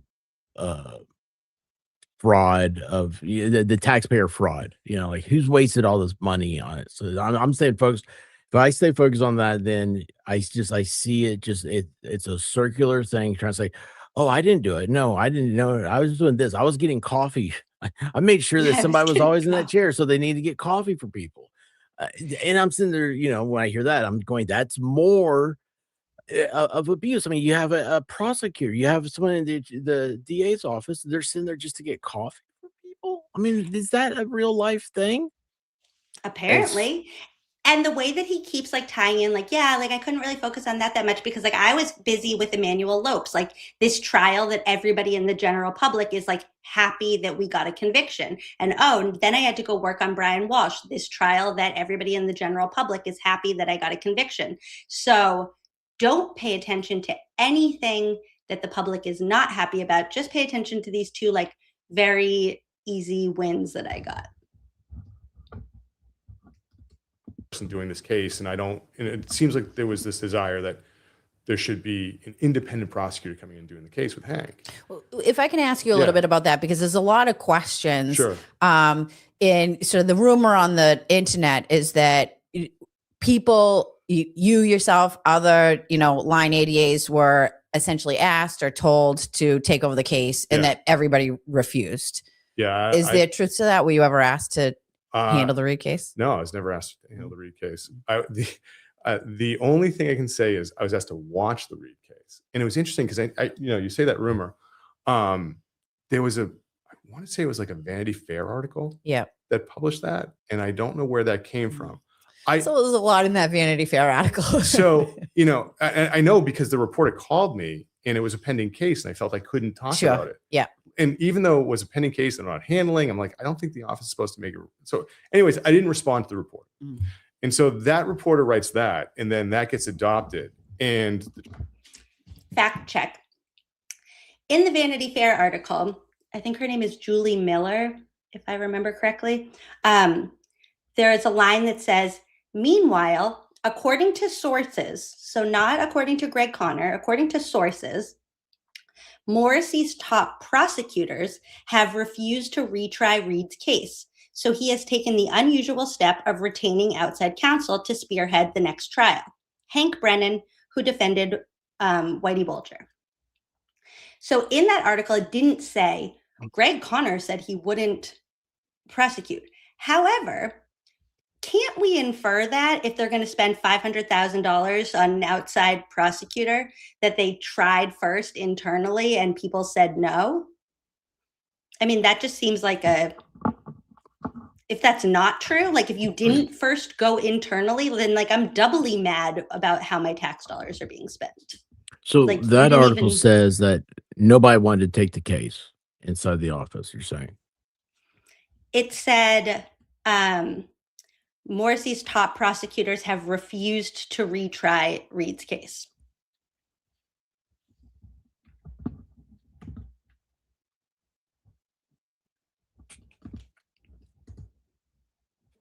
Then explain that one to me, Connor. So either we can infer that he's not a top prosecutor because he was like, I would have done it, or the next question should have been, if you were asked, would you have taken the case? And then he would have spun a whole thing of like, I was really focused during that time on Chestnut and homeless shelter. Walsh. I was volunteering. Remember, I was at a homeless shelter. I was living at a homeless shelter. He may have been. That's why he's talking about his family. He's like, honey, I love you, please. Truth was, I was never asked until was February of 2024. Can you watch it? That was really my involvement. And like a follow-up question that I would have liked to ask is like, what does watching it mean? Like you had a legal pad out. We can see him in the background of like Lally's opening statements. He's like furiously taking notes, like filling up legal pad after legal pad. So like, what were you asked to watch it and just for funsies? Were you asked to watch it because like Lally is better than you and you're supposed to like be learning from Lally? Or were you asked to watch it because you were weighing in on the strategy? Like they're not just taking this time for you to be like, hey, like I got a great idea. Like you want to just go like watch trial? I don't it's know really about fun. other people being asked, but my legal pad alive. I can understand it. Like I had other stuff going on, right? I couldn't do every case. And so I was, I had significant homicides occurring at that time that we were prosecuting. And in 2020, we had a massive uptick. I think we went to like 12 fatalities and 12 homicides that year. Not all of them were were we able to identify somebody, or they, not all of them were Charged, right? charged. Yeah. And so, but we still Can't didn't identify anybody up there. And I wasn't even in charge of homicides at that time. I was just working. Because we don't have a police force that knows how to do an investigation. So he's like, I'm getting all these murders and like nobody knows who did it. Yeah. So, it just wasn't in the cards that I could do every case. And with that, I know there was those rumors about like, apparently I was asked to do it, but you get the first answer. No one's ever really followed up on that. No, I was never asked to do it. Well, and to follow up even on that, I'd love to hear what you think about this, the hiring of Hank Brenden, because, I think that Adam Lally did a good job. And I mean, it's actually an interesting, 9 of the 12 reportedly were, so it's closer to a when and I said, I'm not like trashing Catherine Loftus through any of this, but when Catherine Loftus just said that, was anybody else reminded of her video where she says like, Hank Brendan's coming, fuck around and find out? Let's see, they're not, at least on the manslaughter. And then all of a sudden we saw that Hank Brenden was coming in, and I think he did an excellent job as well. I mean, they were sort of presented in two different ways, but when we look at now how much money was spent on an outside attorney and experts, I mean, well over $1 million for what, collectively, for what appears to be a fairly routine motor vehicle homicide. I don't know if I'd ever call that case routine. No. Well, it's not routine in the coverage and what has come from it, but I think from a legal perspective, it's supposed to be very routine. Not So with that, I can understand the desire to bring in somebody like Hank, where there was this accusation about the office being corrupt, right? And then you have this parallel. Oh, tell me more about that, Greg. Oh, what? People were saying your office was corrupt?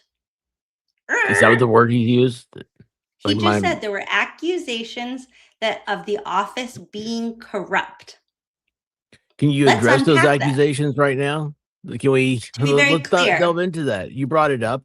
What accusations were there? What have you heard? Spoiler alert, they don't unpack that at all whatsoever. Investigation that's going on, that there's no indictments that come from it, but the U.S. Attorney's Office keeps on talking about corruption, and so then does it get worse? I guess from Michael's, the U.S. Attorney's Office keeps talking about corruption. Are people back out there, or maybe bring in someone who's independent, and then David Meyer is probably being paid for his work. I'm sure he is. Well, and there was I remember seeing the Globe article about all the experts that were brought in on that. And of course, you spend money on these cases. You want to make sure you do the right thing. We had to spend a fortune on mental health experts on Lopes. And I know that Dan Bennett just did a question up in Essex because they needed him to do it. So it happens. They bring in outside. He's like, and look, in another district that's not involved with us in the Karen retrial at all, they had to hire another expert. Yeah, nobody's mad that you had to hire an expert to prosecute a trial. People are mad that you doubled and tripled down on prosecuting an innocent person and ignored the investigation into the people who really killed Officer John O'Keefe. I mean, yeah. Oh.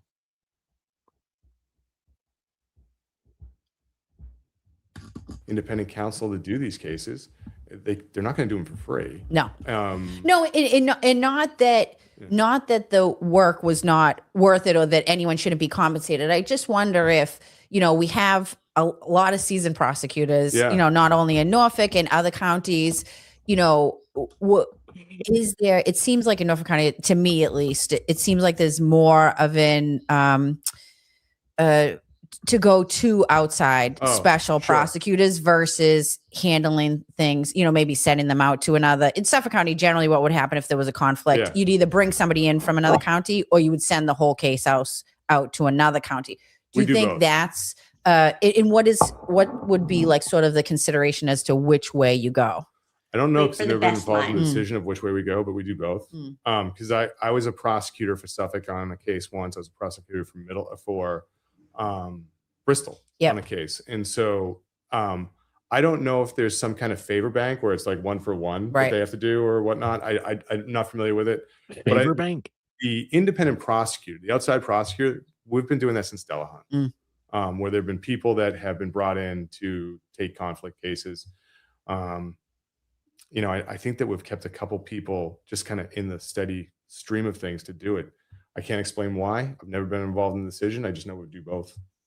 And if you're elected as DA, do you feel like you would still use a little bit of both and just, I'd have to figure out why we did one versus the other. I kind of get it. You know, I don't think there was another DA's office that wanted to do Karen. I don't think there's another DA's office that wanted.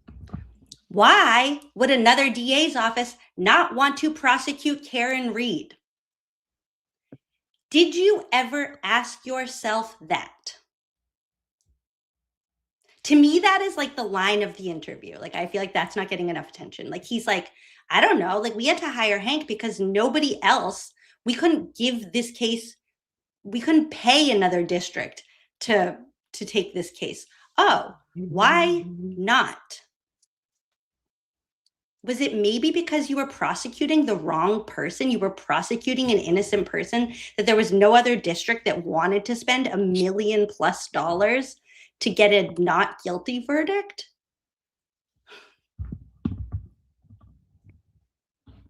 but isn't that the problem? Like, see, this is the problem for a little bit for me. It feels, I have to tell you, it feels a little bit like there was like a loss of control from the DA's office in, you know, there's a victim, right? There's a victim's family. We are the DA's office. We are the prosecutors. We have plenty of seasoned, experienced attorneys. You know, it just felt like, you know, and I think a little bit happened in the courtroom itself with Judge, you know, Cannoni, who's an and from my experience, an excellent judge that many attorneys who actually practice in Massachusetts, most attorneys will tell you, you know, she's a fair judge to be in front of. Very much. But the entire thing sort of, it seemed to escape everybody, right? Like the control was lost. And I wonder if, you know, when there's a difficult case, the idea that nobody really wanted, it was a nightmare, it was chaotic, everyone was paying attention, that like nobody really wanted to touch it. It's like those are the cases we need to really, you know, I can't explain all of the office's decisions on Karen Reed. I can tell you that that case had, and it kind of seems like, okay, you can't explain it. Like, maybe if you're going around spending Michael Morrissey's war chest and like tapping Michael Morrissey's donors, that like maybe you want a phone call with your buddy of 25 years to be like, hey, by the way, like one thing I didn't get a clear answer on is like, why did we do X, Y, and Z? But no, you can't ask that because you know the answer to that. The answer is corruption, cover up. I don't know. Now he said, I can't tell you, you know, why the investigators did what they did, right? I can't tell you why my office made the decisions that we made. Not even about the investigation. Why my office made the decision to hire Hank. Why my office made the decision to spend all this money on a retrial. You just said why the investigators investigated the way they did. And I was going to be like, oh, like investigators Albert and Albert. I mean, that part he might have also just said too. Yeah, I mean, and they're about to get into like, they're going to like trash Proctor because they have to. But yeah, he's not there anymore. He's another scapegoat. It's a collection of mistakes on it from the start to the finish, right? And I tell people when you're doing a case, if you want to get a conviction beyond a reasonable doubt, you have to pitch a perfect game. And that wasn't a perfect game. No. You know, you've got problems from the point where you've got the wrong. You don't get a conviction beyond a reasonable doubt. Things aren't. How do you do that? That's evidence collection issues, and I don't think it's from a lack of desire. I think it was just like mistake after mistake after mistake, and the case. Once something like that happens, it's so much harder to get it back on track. That's right. And it just never did. And you talk about like loss of control. Then you have the outside influence, right? Right. Where 200 people are going to witnesses' houses with megaphones and screaming at them. And like, indeed, like control has been lost. I can't think of that happening in another case. And so with that, there are just, it was a case where I think that no one understood how to get their hands around it. And, for me, what I would like to have done had I been in charge is the moment that witnesses were being attacked online is that we really went to bear for them, and we should have got right in front of them. And Sheila, I can tell that you watch Smith Benigno because I learned that from her, and I agree. Sheila P76 said he can't tell you equals, which means that he could but won't. Smith Benigno taught me that's a lie detector thing where somebody's like, I can't say exactly what time I left, which means they know what time they left, but if they did say it, it would incriminate them, so they can't say it. And what we could for them, instead of it getting to the point that they can't go to grocery stores. Well, and that was a question I was going to ask you, so maybe we can transition to that. Sure.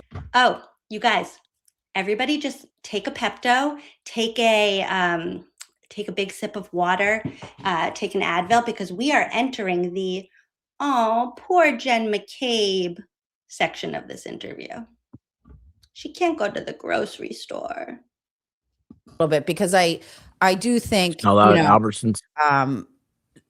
And it's not just in this case. I see it a lot in sort of this true crime world now that we live in, and in different states and different jurisdictions, that what happens is there are cases that sort of fit the mold for like a good story, right? And I certainly think Karen Reed was one. You have a Boston police officer, you have drinking, you have locals, sort of close knit, friends and family. You have Karen Reed, who is, a well-spoken, attractive, educated woman, teaching.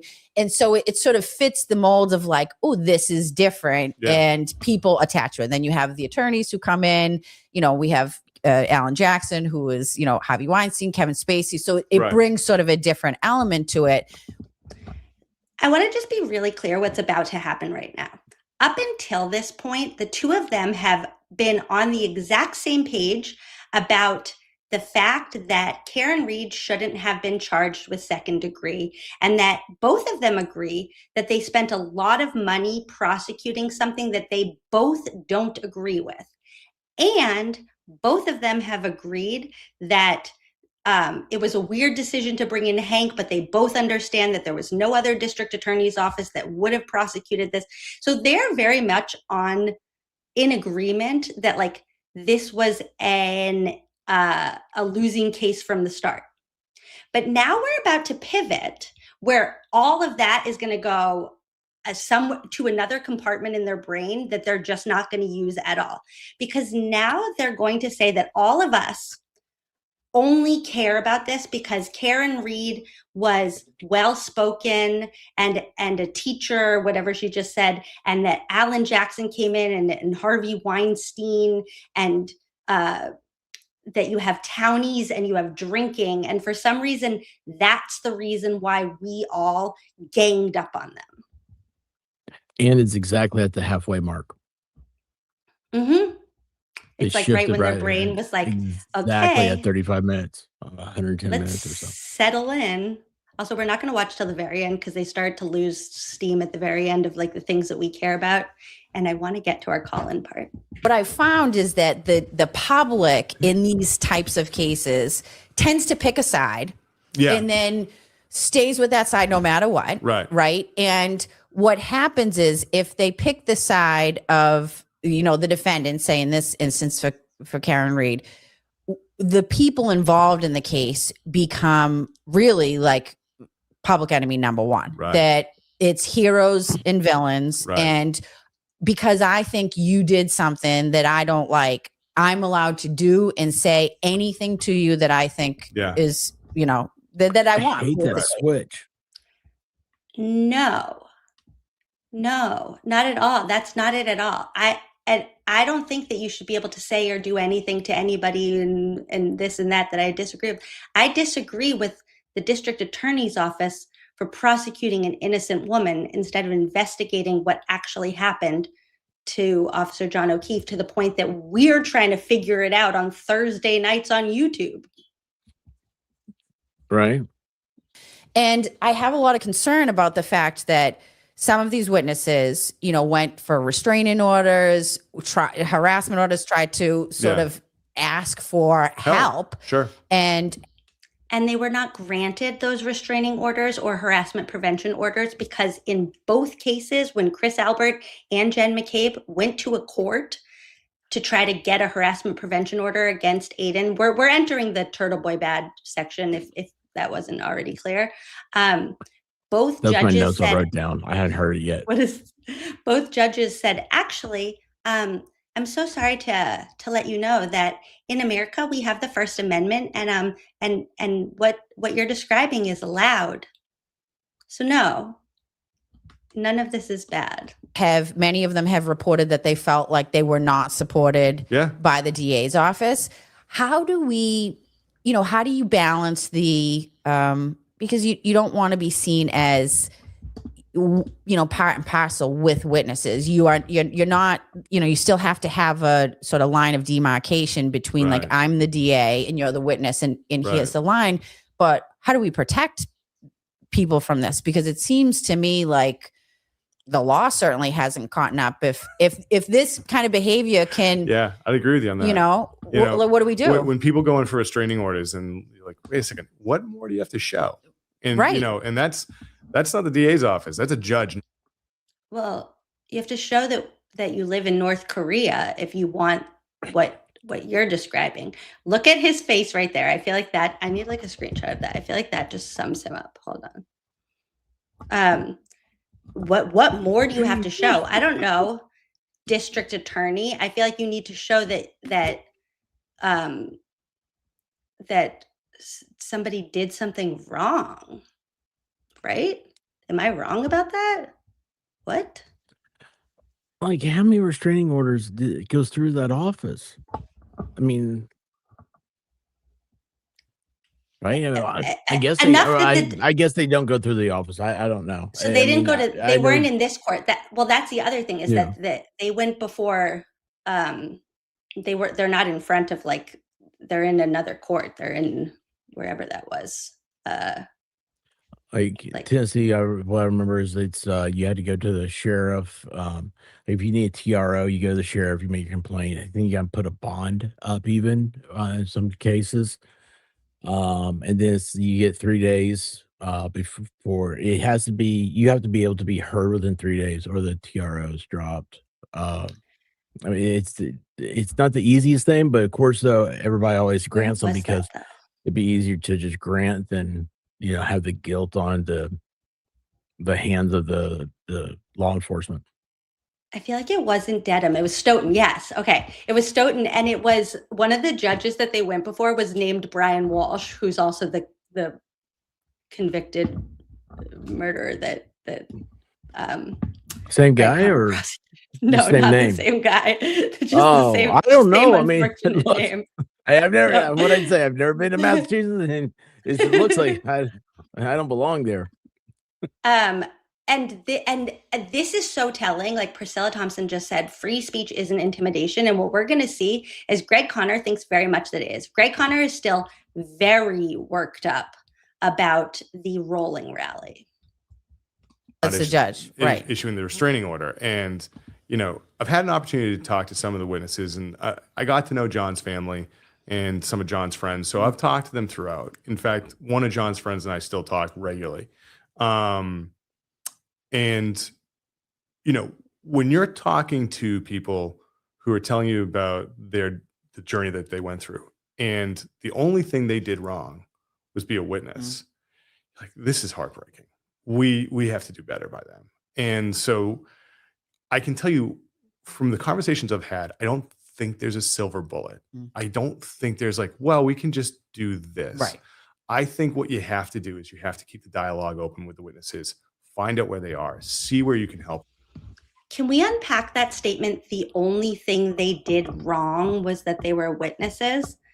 Like, was it wrong for them to be witnesses then? What are we talking? What are we saying? And what did they witness? Yeah, yeah. That's So a that it that's a doesn't get weird term of art, isn't it? Right.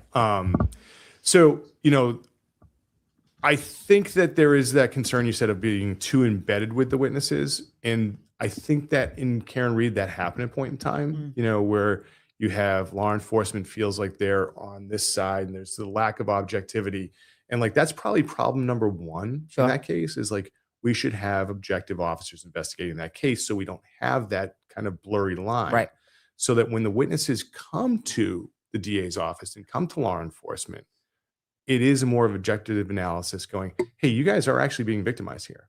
Let's do something about that. Let's look down the intimidation of a witness statute or obstruction of justice. Let's see what we have here and do that, opposed to letting it get to where it got to, which was, I mean, you've got, like I said, 200 people in the street. That's crazy. Right. I've never seen that before. Never seen it. No, Did he just say that they didn't have objective officers?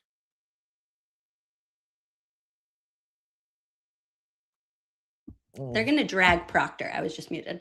What he's really fixated on right now is that the rolling rally, when he's talking about 200 people outside of the house, that happened for 7 minutes outside of people's houses.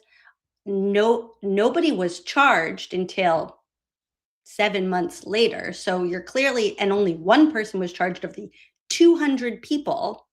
So, man, imagine if Adam Deitch had one of those. He'd freak out. Connor would freak out. And reminder, if this is jogging any questions that you want me to ask Adam Deitch, put them in the chat, please. And I also think that if you sort of replaced this type of case with other cases, I always sort of think about, like if this is a gang case and you had, you know what I mean? Gang members on behalf of the defendant doing this to witnesses, we would never stand for it. And so I think there's also that sort of going back to this heroes versus villains thing. Yeah.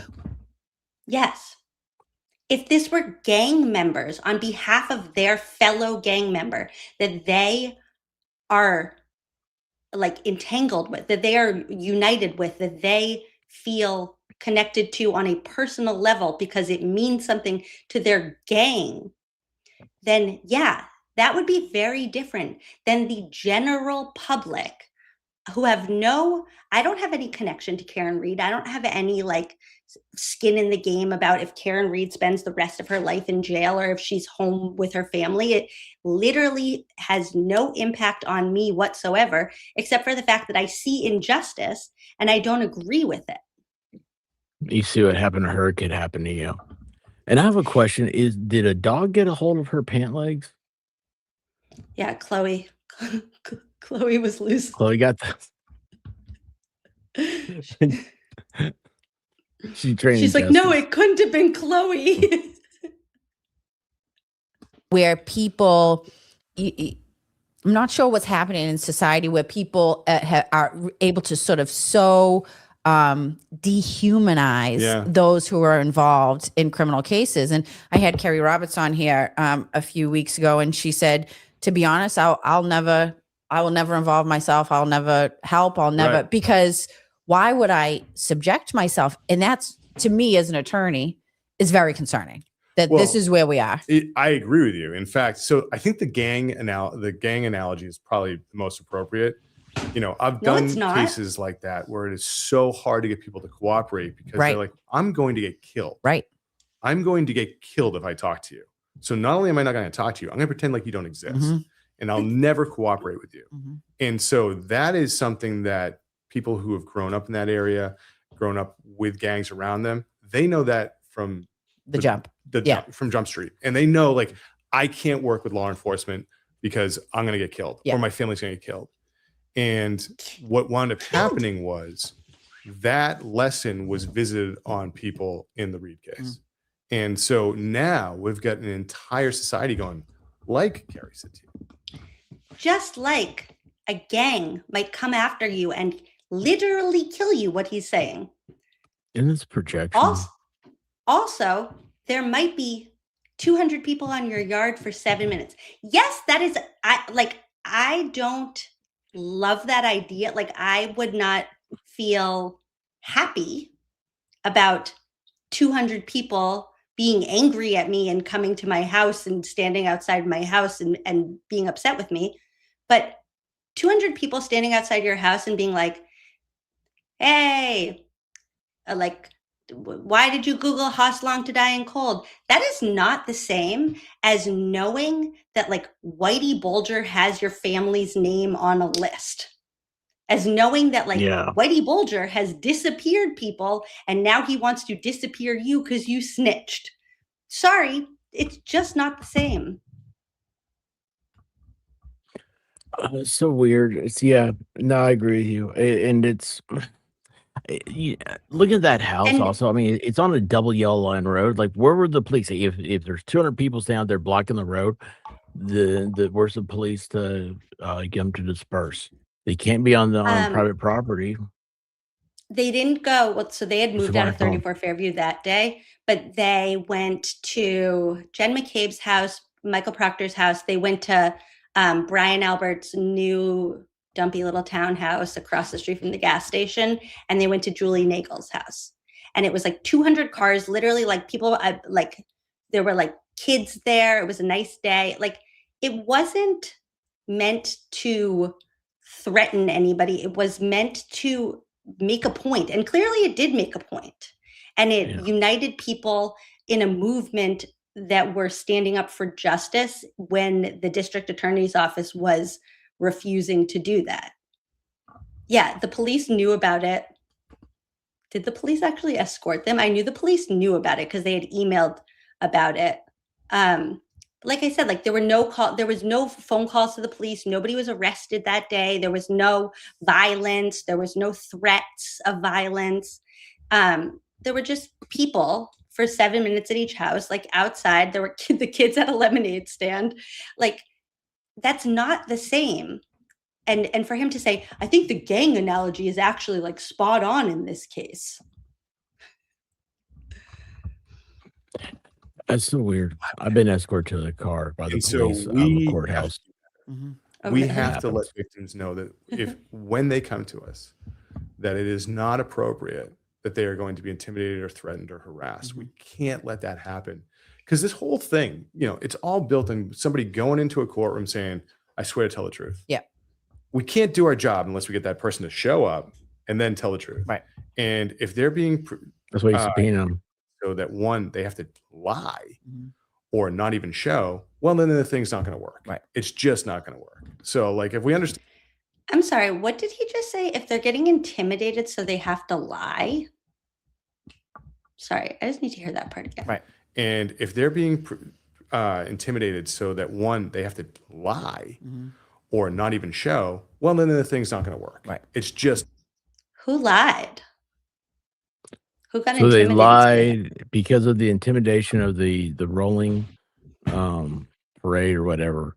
Because of that intimidation, they lied and said that. Oh, that's why they all, oh my gosh, it all makes perfect sense. So the reason why like Jen McCabe and co all seem like such liars on the stand is because of the rolling rally. It's not because they were covering up for something. Oh, they were all just lying. Oh yeah, so Jen lied to the FBI because the rolling rally, they made her. I get it. I wonder why the rolling rally made her lie. They can't stay focused on the question. It's just. And also at the very Let's beginning go over here. of this, Look at this one. Look at Whitey Bulger. Yeah. like, wasn't he telling us about like how they prosecute like so many cases, and these are just two random cases? Okay, well, in all this so many other cases, do the witnesses feel like this? Madam August Butterfly, I really like that name, said it's like a cold. They have diarrhea. I like that.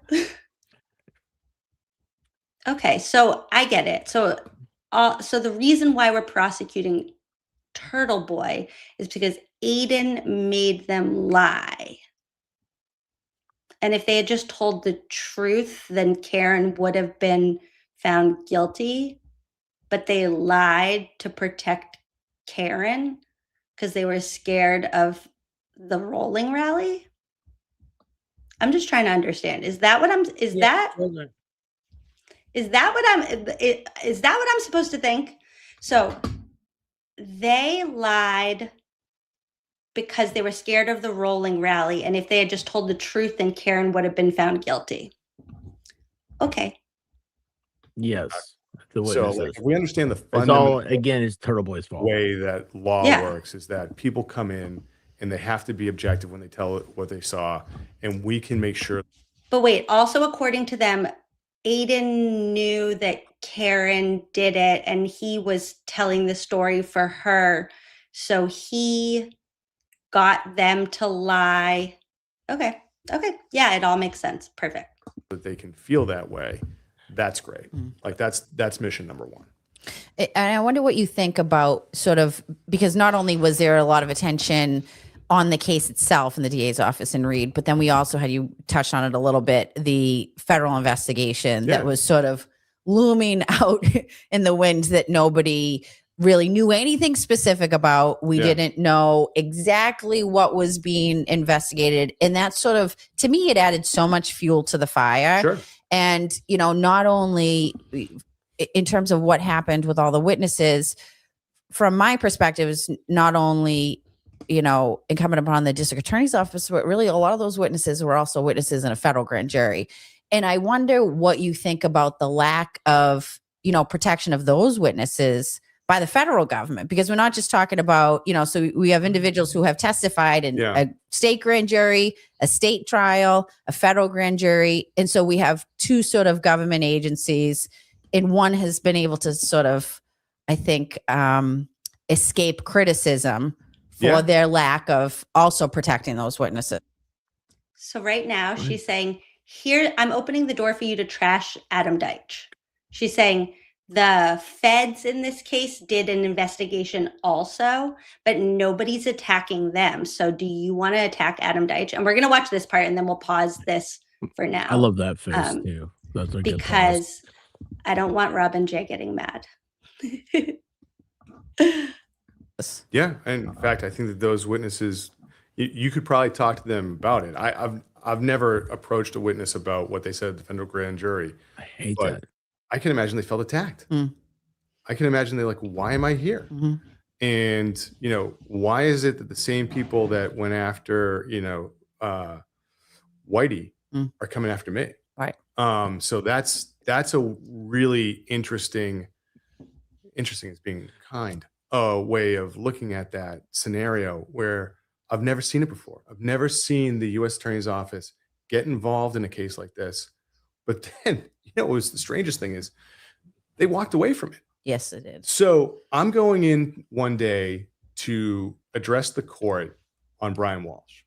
And I am told, guys, don't forget, he prosecuted Brian Walsh, that the U.S. Attorney's Office has canceled their investigation into the Reed matter. And I'm allowed to say it out loud in the courtroom. And I was never more scared to say anything I've ever said in court because I don't know how to say it without violating any rule. And so I think I said it in some very like obscure way that Judge Frenier, as a former prosecutor, is like, oh, so they canceled it. And so she picked it up, and so she understood what was going on. And so, What's and then that the rest to do of with the the case? I didn't understand what I was saying. Right. And then eventually everyone picks up on it. It's like, oh yeah, they've canceled their investigation. Now, granted, there was a new U.S. attorney at the time. Yes. And so there had been a transition. Now, that piece that he followed up with is very interesting because people have speculated that they didn't actually like cancel the federal investigation, but because there was a new administration that came in at that time, it was like right after Trump was elected and he was making a bunch of changes in the district attorney's offices or in the U.S. attorney's office, and was kind of like changing the focus of what the U.S. attorney's offices were focused on, that could have just been the reason why the like investigation was canceled. And And for him to just throw that in as kind of like an addendum to this story about like, and then there was, I was so scared to say it was canceled, but like Judge Frenier is smart, so she understood what I was saying. It was very interesting to me. But, after all this time, I think the only person who got indicted was a grand juror. Mm-hmm. Yes, Jessica Leslie. Yeah. For leaking information. Mm-hmm. So, and we'll stop there for now. We're gonna wrap on the two of them for now, because that basically gets us through like the parts that kind of tie to what we've been focused on. What are your takeaways? Mine, I don't know. I mean, I say I don't know. It's because I'm looking at. So I had this new world of Karen Reed, right? It's still new to me. It's still not something I think about all the time. And I try to stop myself at 2 a.m. from thinking about it. But so I took this. I'm looking at it from a political speech, like not speech, but a interview. And so things are different as far as a lot of your mindset, the way you think about the media and everything else. Like social media has actually, well, I mean, the first time Trump won, he changed the rules on everything with social media. His campaign at that time was so far ahead of everybody else and every other candidate running that everything. I mean, it was just, it was surreal. The stuff I didn't even know the stuff was like. Yeah, I've been following him since you said that. And it's amazing. Yes, I saw some Spencer did the other day, and I was like, I see why this guy's getting traction because he's seems like he's taking a lot of that playbook, and that playbook still people don't employ it. I mean, it's a very complicated numbers game. At the end of the day, it was a numbers game. So looking at new, the new media interview and stuff, how much of that I found myself thinking he doesn't ask a question that he doesn't take as the answer. Does that make sense? So, or that he doesn't spin to like in his favor. Yeah, like very easy politician vibes of like he feels very like coached in a focus group type, like anytime that you don't know what to say, just bring it back to Emmanuel Lopes, Brian Walsh. I wasn't involved. I was working hard on my own thing. I didn't know what the office was doing. And anytime that it's a positive, own it like you were the one who was in charge. Yes. And now he can get away with that because of the way the questions were asked. It's an interview is when I've interviewed people, I like to let them have rope, and because they all have a focus on what they're going to say, and they run with it, right? And then there'll be that one little thing you pick up on. Say, like I picked up on him saying, I scheduled somebody else to sit in that chair and make sure if anybody needed coffee, they would go get them coffee. And so that'd be my question. Like, is that really something you guys do? I mean, you spend an entire employee their entire days to run to get Dunkin' Donuts? And like, were you getting Dunkin' Donuts? Is there a coffee machine there? Are we ordering DoorDash? Like, explain to me the whole coffee situation. Yeah. You know what's funny about that? If you go into that, it completely blows everything that they're prepared for. And you can find, then you get to find more like the true person, who they are, because how they handle it, how they handle change on their feet. I think it's weird. I think Karen Reed is a big part of the numbers. I mean, again, I will have to default on that. Is that they've done polls, and he said the hot topics that were part of the polls. People are happy about the Brian Walsh conviction. People are not happy about Karen Reed, and then it just goes on, that way. Steven said he was actively involved in Karen Reed trial. None of the questions that were asked weren't approved beforehand. I just want to be really clear. So my interview with Adam Deitch is in like a week and a half, and they didn't even ask me one question that I planned. I had a Zoom call with the whole team. They didn't ask me one question that I even planned to ask. The only thing that Adam said was, there might be some details about the federal investigation that I'm not allowed to talk about because of like whatever the fancy word is for that. But besides that, like they weren't even like curious, like, what are you planning to ask? They didn't give me, I want guidance. Like I might reach out to them and be like, is there anything you want me to ask? But like, they were very much like open book. So just to be clear, here's what we're going to do so that we don't run out of time. No, we are going all night if we have to for this, because I was excited about setting up. I got nothing to do. Okay. So we're going to do a fervent break. Yes. We're going to have a fervent break. And then when we come back, we're going to totally shift focus, and we're going to talk about the evidence in Karen's case. 2 songs. Here we go. See you after.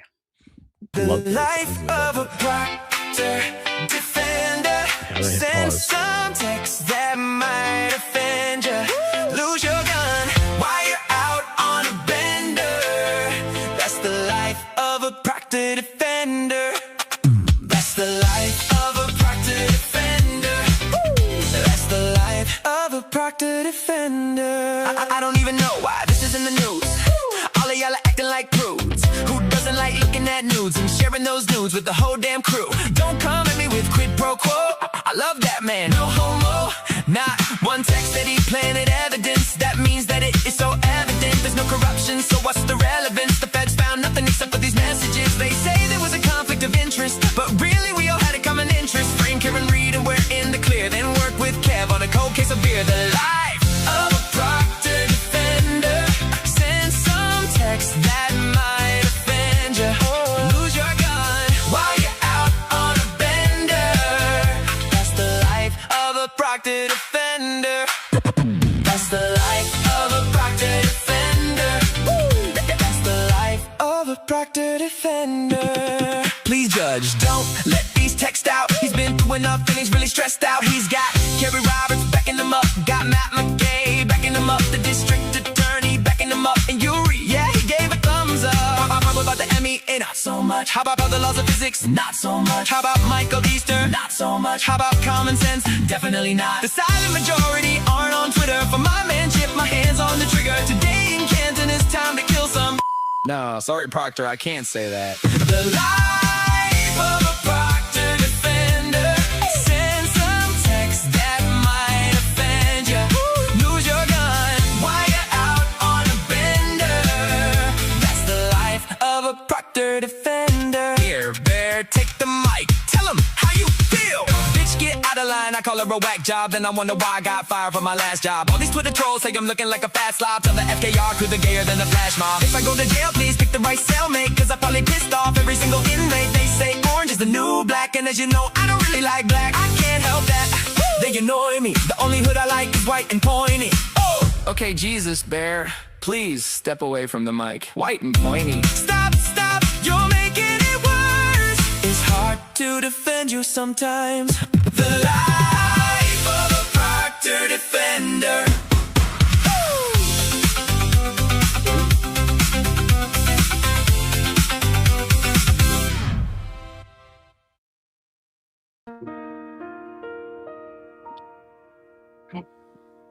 It's a beautiful Christmas day,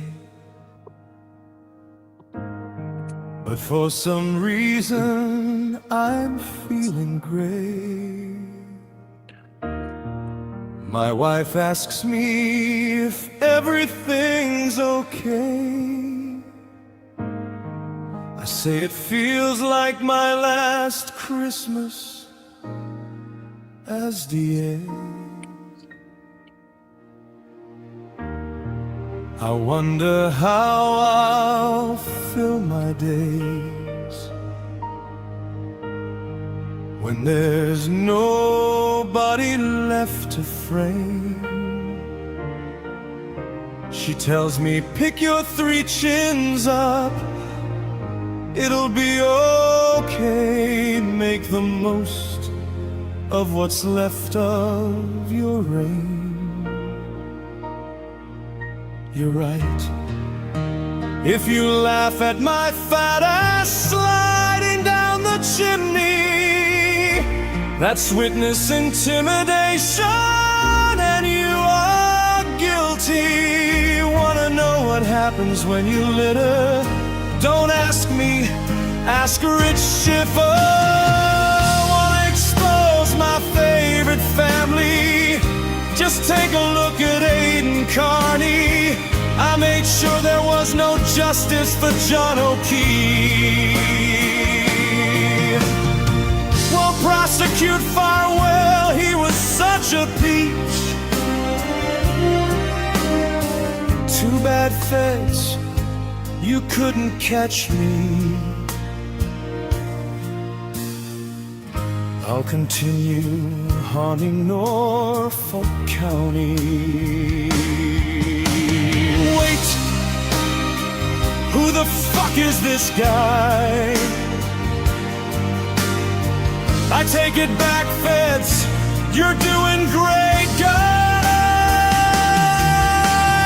Appears my reign of terror is coming to an end.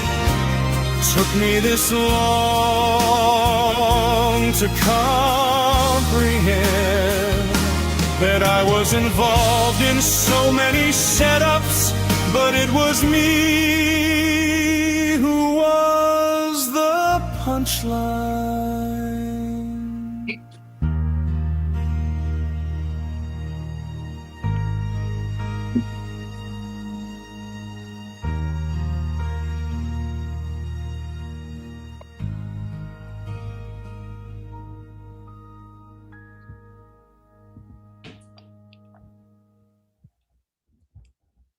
So good.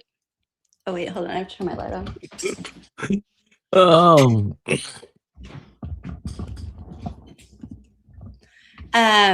Okay. We're gonna try this. I have no idea what's about to happen. But in a second, if anybody wants to call in. I want to say mine first. So the question is, if you had to make like an elevator pitch to somebody about how you know for sure that John's injuries were not caused by being hit by a car, what would you say? And I had like a little, well, whatever. I had a little collage of all of these in one place so that it would be easier, but I don't know where that is right now. Hold on. Maybe I can do it this way. But for me, if I just had like 10 seconds to tell somebody, I would say his clothes tell like a whole story. Hold on. And for me, this right here. Okay. These are the holes in his shirt. Did we get to this? No, this is why we're doing this. Oh, okay. So the holes in his shirt. I have a request too before we leave. What is it? My wife asked, has Emily told you about the tow truck driver yet? I said, no. What about the tow truck No, driver? the plow driver. Oh, and I'm like, no. And she started, like, she got excited. She said, I can't wait for you to hear that. I was like, okay. I don't know. Anyway, sorry. So I've not seen this shirt. Tell me what's happening here. There's so much we haven't 30 even seconds. covered yet. Also, we've done like 13 episodes of this of like 4 hours each, and we literally haven't even gotten to like important stuff. Okay, so these are the holes. These are the holes in John's clothes that the Commonwealth claim were caused by the large shattered pieces of taillight that somehow went in these holes, these 1, 2, 3, 4, 5, 6, 7, 8, 9 holes, all little tiny punctures where the fraying of the fabric is going out. So it's not like, as you can see, if glass went into your clothes, you would think it was going that way, but somehow it went in and then out. And those large, like dinner plate sized pieces of broken tail light made all these little tiny punctures. And then those little tiny punctures that went all the way down his sleeve were caused by a shattered tail light that then created those massive abrasions on his arm, but then also gave him a head wound on the back of his head that then caused all this blood to rush down the opposite side of his body from the side where the tail light bites are. So for me, that would be my number one, like this was not caused by a tail light. Because of the way the puncture holes are on the jacket. Correct? Yes, exactly. Who put that evidence like that? Prosecution? The criminalist lab. Now there was a way I could do this. Okay. I think that now it's like still there. Okay. If you have something that you want to say, looking teeth, call us or not. And does this really work? Is this a phone number? Like I tried to do this like years ago and I was like, I couldn't figure it out. I was like, no, this doesn't work. I'm gonna be so excited. We'll find out or not. Nobody wants to talk. It's because I'm also here. I have like voicemails on this. It's like, welcome to Google Voice. Okay. Yeah. So if you also have any evidence that you would like to share with us, feel free. But if somebody calls and they say, hello, Sydney, I'm gonna be really freaked out. Well, you don't know that. Oh my gosh, I'm so sorry. I keep forgetting you don't know movies. Which is great. I love that. I absolutely love the fact that you don't know anything I'm talking about. Wait a second. What movie was that? Scary movie. Or no, Scream. Sorry, Scream was the spoof of it. Scream with call. Can you hear this, right? That's a cool little jingle. From Lindsey. Hi, Lindsey. To accept, press 1. To send a voicemail, press 2. How do I press 1? Okay, hold on. Lindsey? Hello? Can you hear her? Wow, this works. Oh my Yeah, God, this is hello. so cool. Hi, Lindsey. Hi, Emily. How are you? Hi, expert. I'm great. How are you guys? Hey, Lindsey. I'm so excited right now. This is the best thing I've ever done. I'm This so is gonna- excited. I love you so much. Thank you for calling. Absolutely. Thank you for doing everything. You're the best teacher in the world. Oh, well, that's Facts. not at all true, but thank you. What's your elevator pitch if you had 1 minute to convince Greg Connor that he was wrong about prosecuting Karen Reed? Yeah, I wrote in an email. I just saw your email. It's so hard to decide just one, obviously, but I think Jen's Google search, obviously, the butt dials. Out of context, it's so hard to pick one, but also just the lack of accountability for anything. Like nobody has any accountability. Yeah. Okay. For the butt dials, let's say somebody says to you like, oh no, they were really just butt dials. Like, how do you explain, like, what would be your 60 seconds of like, no, I know for sure those were not butt dials because. I would say because there were so many at one time. That would be like finding 39, random artifacts in one weekend. Like it's not possible if there was three even, it would be a little bit more believable. But it's just the impossibility of it all is so bizarre. And I just think it all boils down to like people trusting people that they shouldn't have, when everything, like, they just trusted the Alberts. Proctor just trusted them. Yeah. True. Like, that's, I don't know. It's there's so much, but yeah, I would say elevator pitch, the Google search, probably. Yeah. And then what would you say to somebody who's Google like the search. Google, like loophole lawyer, who's like, the Google search didn't really happen. We have to move on from that. I'm gonna make a list. True, but it That's matters weird. in other cases. So why all of a sudden in this particular case doesn't it Yeah, count? why does it not matter? You know, she's Regina George. Jen McCabe is Regina George. That's a movie I know, and that's such a good I don't know. comparison. I don't know You've never seen Regina Mean Girls? George. Like a teen rom-com. Oh, only Mean with Girls. Yes, Brad yes. Pitt. I did see that. Oh, we have more calls.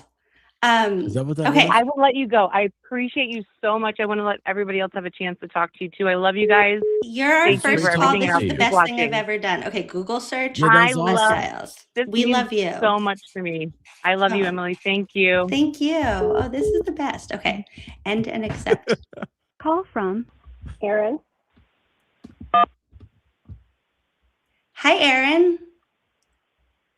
Oh my gosh! Hi. This is the best. Hello, Erin. I'm so excited. I'm Casey EKG, and so I was the one. I'm laughing so hard at the Johnny Pops, and I have a bunch in my fridge, so I'm gonna save them for you. What's your favorite Just flavor? kidding, but Oh my God, I love that. Thank you. maybe Maybe we can get the whole experience. We could get 10,000. I know. I ordered a bunch just recently because they came out with so many new flavors. So I ordered some from Thrive, and then Costco had some like summer flavors. Costco has them? I'm excited, but I like the Neapolitan ones myself. But all the kids on the block like more of the fruity ones. But whatever, it's fine. Johnny but the Pops. freezer thing is cracking me up because even if you get another freezer, if you even save the box, you can make a fort out of that too. So. Yeah, we could have one real freezer. We could have one real freezer and one fort. Okay, so Johnny Pops. Okay, sponsored. anyway, Okay. my elevator speech is strictly on the fact that he had no broken bones in his body. Like, it's absolutely impossible to be hit by a car, especially, I mean, any car, but especially like a large SUV, have no broken bones.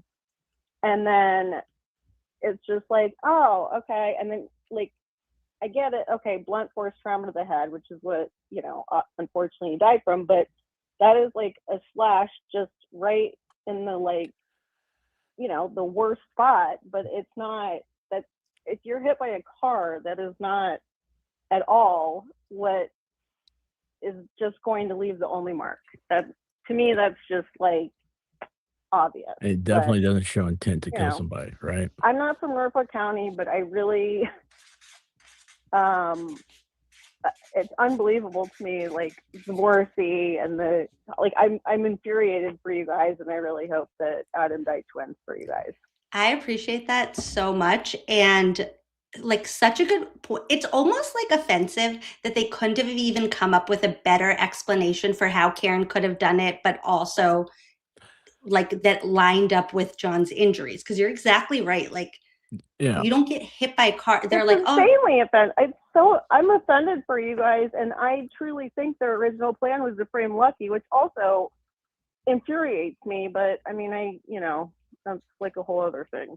Yeah, we have to teach expert about Lucky sometime. It's like a whole. He's like salt of the earth. He's salt of the earth, and they're trying to frame him, and he's been like a supporter of theirs since he was a child. I mean, come on, like that's a whole other thing. But my elevator speech would focus on the fact that you cannot get hit by a car and have nothing wrong with you at all except like a small scratch on your head that killed. I mean, it's just not gonna happen. Like not even a bruise. I walked into my bed the other day, like so hard, like the edge of my bed. I have the biggest bruise on my thigh. It's like literally like 5 inches long by like 3 inches tall, and it's swollen, and And you're trying to tell me that this man got hit by a whole car and he doesn't have one bruise?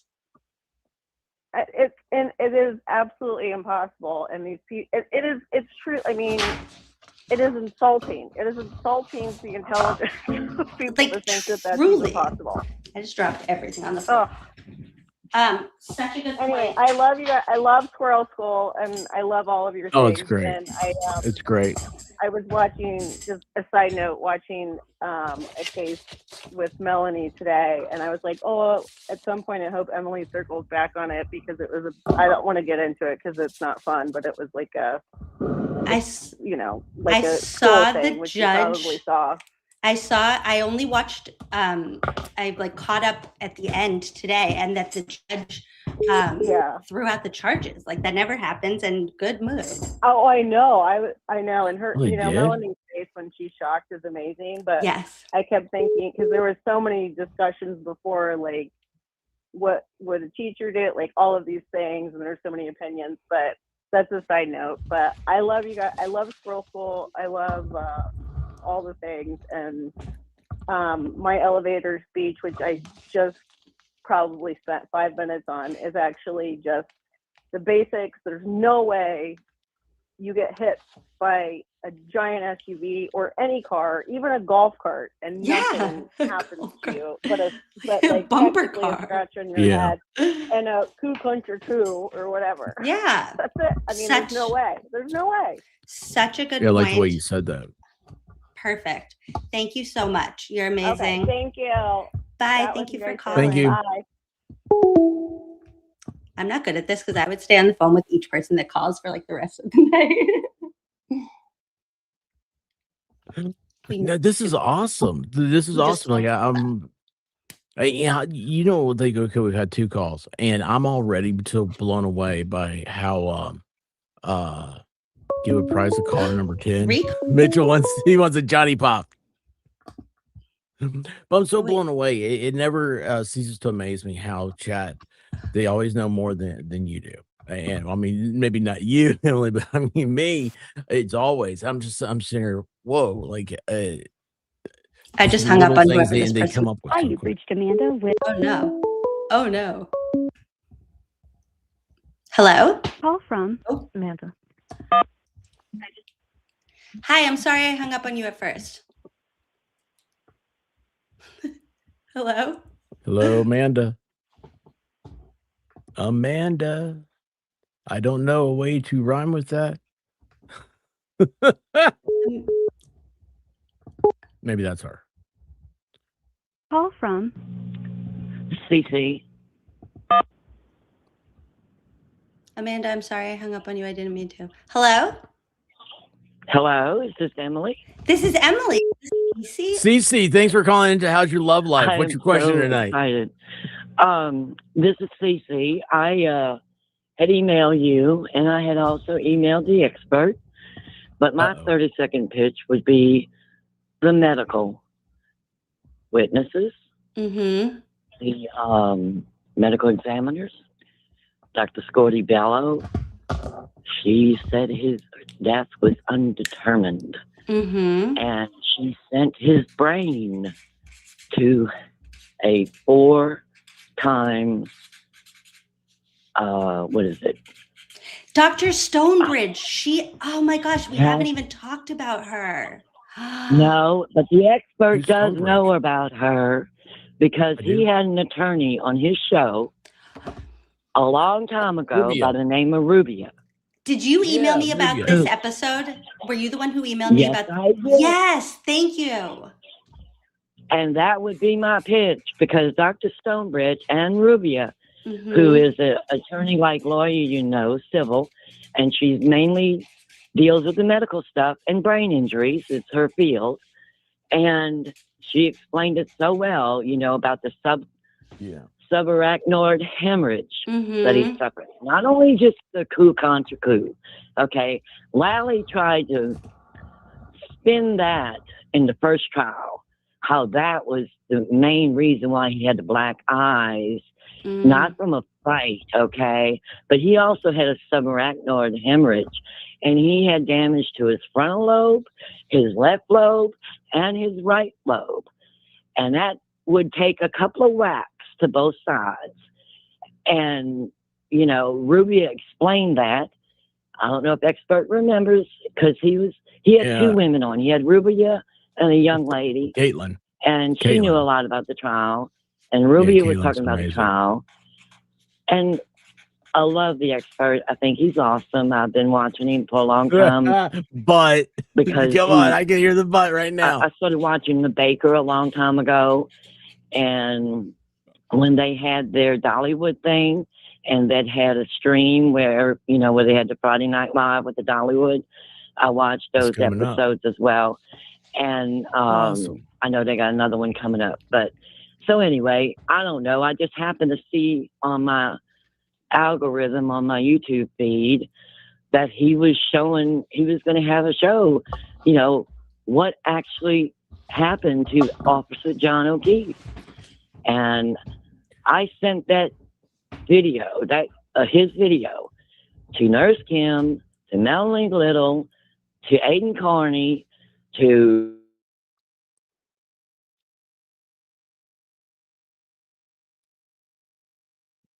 Oh man, am I the only one that's frozen up?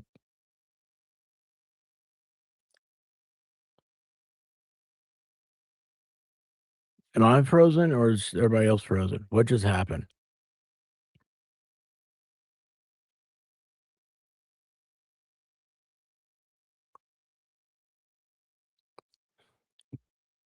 I'm frozen.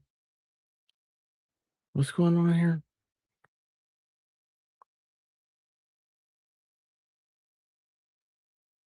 Hello, am I here? Am I here? Oh, we're all frozen. Oh, cool. Oh, now I'm here by myself. Am I?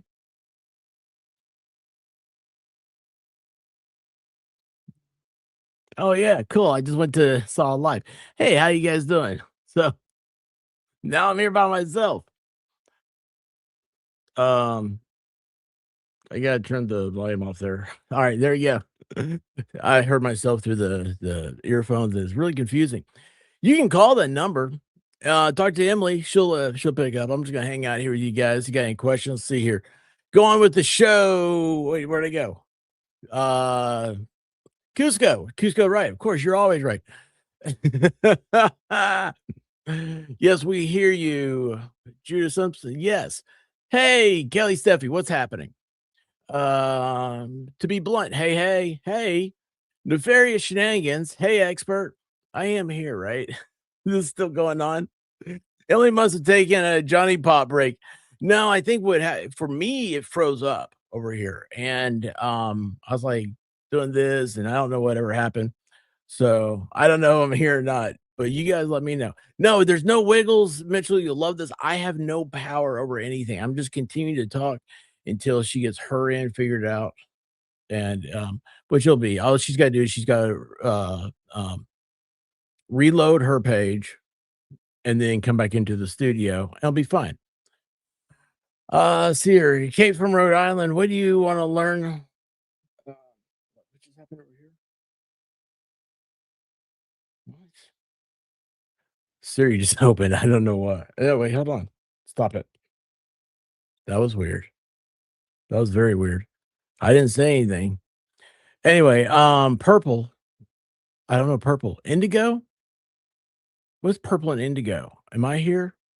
I can't. I see you, expert. Thank you, personalized crap. Did I destroy my computer doing this? No. It froze up. It was just a little glitch. And all you had to do is just do the reload and come back in the studio. And yeah, look, we have a call. We have a call. This is great. This is how you do things. Sorry, I don't know what just happened. No, we're having a great time. So what happened? Hello. Oh, I can hear us. Yeah, Hi. that's on. You should be on your end. Hi. Did you freeze again? I don't know. I hope not. I don't know what just happened. My whole even working. I was trying to log in on to my report. I didn't touch any I was buttons. calling to report the I think expert I'm had taken back. over your show because you were frozen. I think back. Oh, who are we speaking to? I didn't catch your name. I got too excited.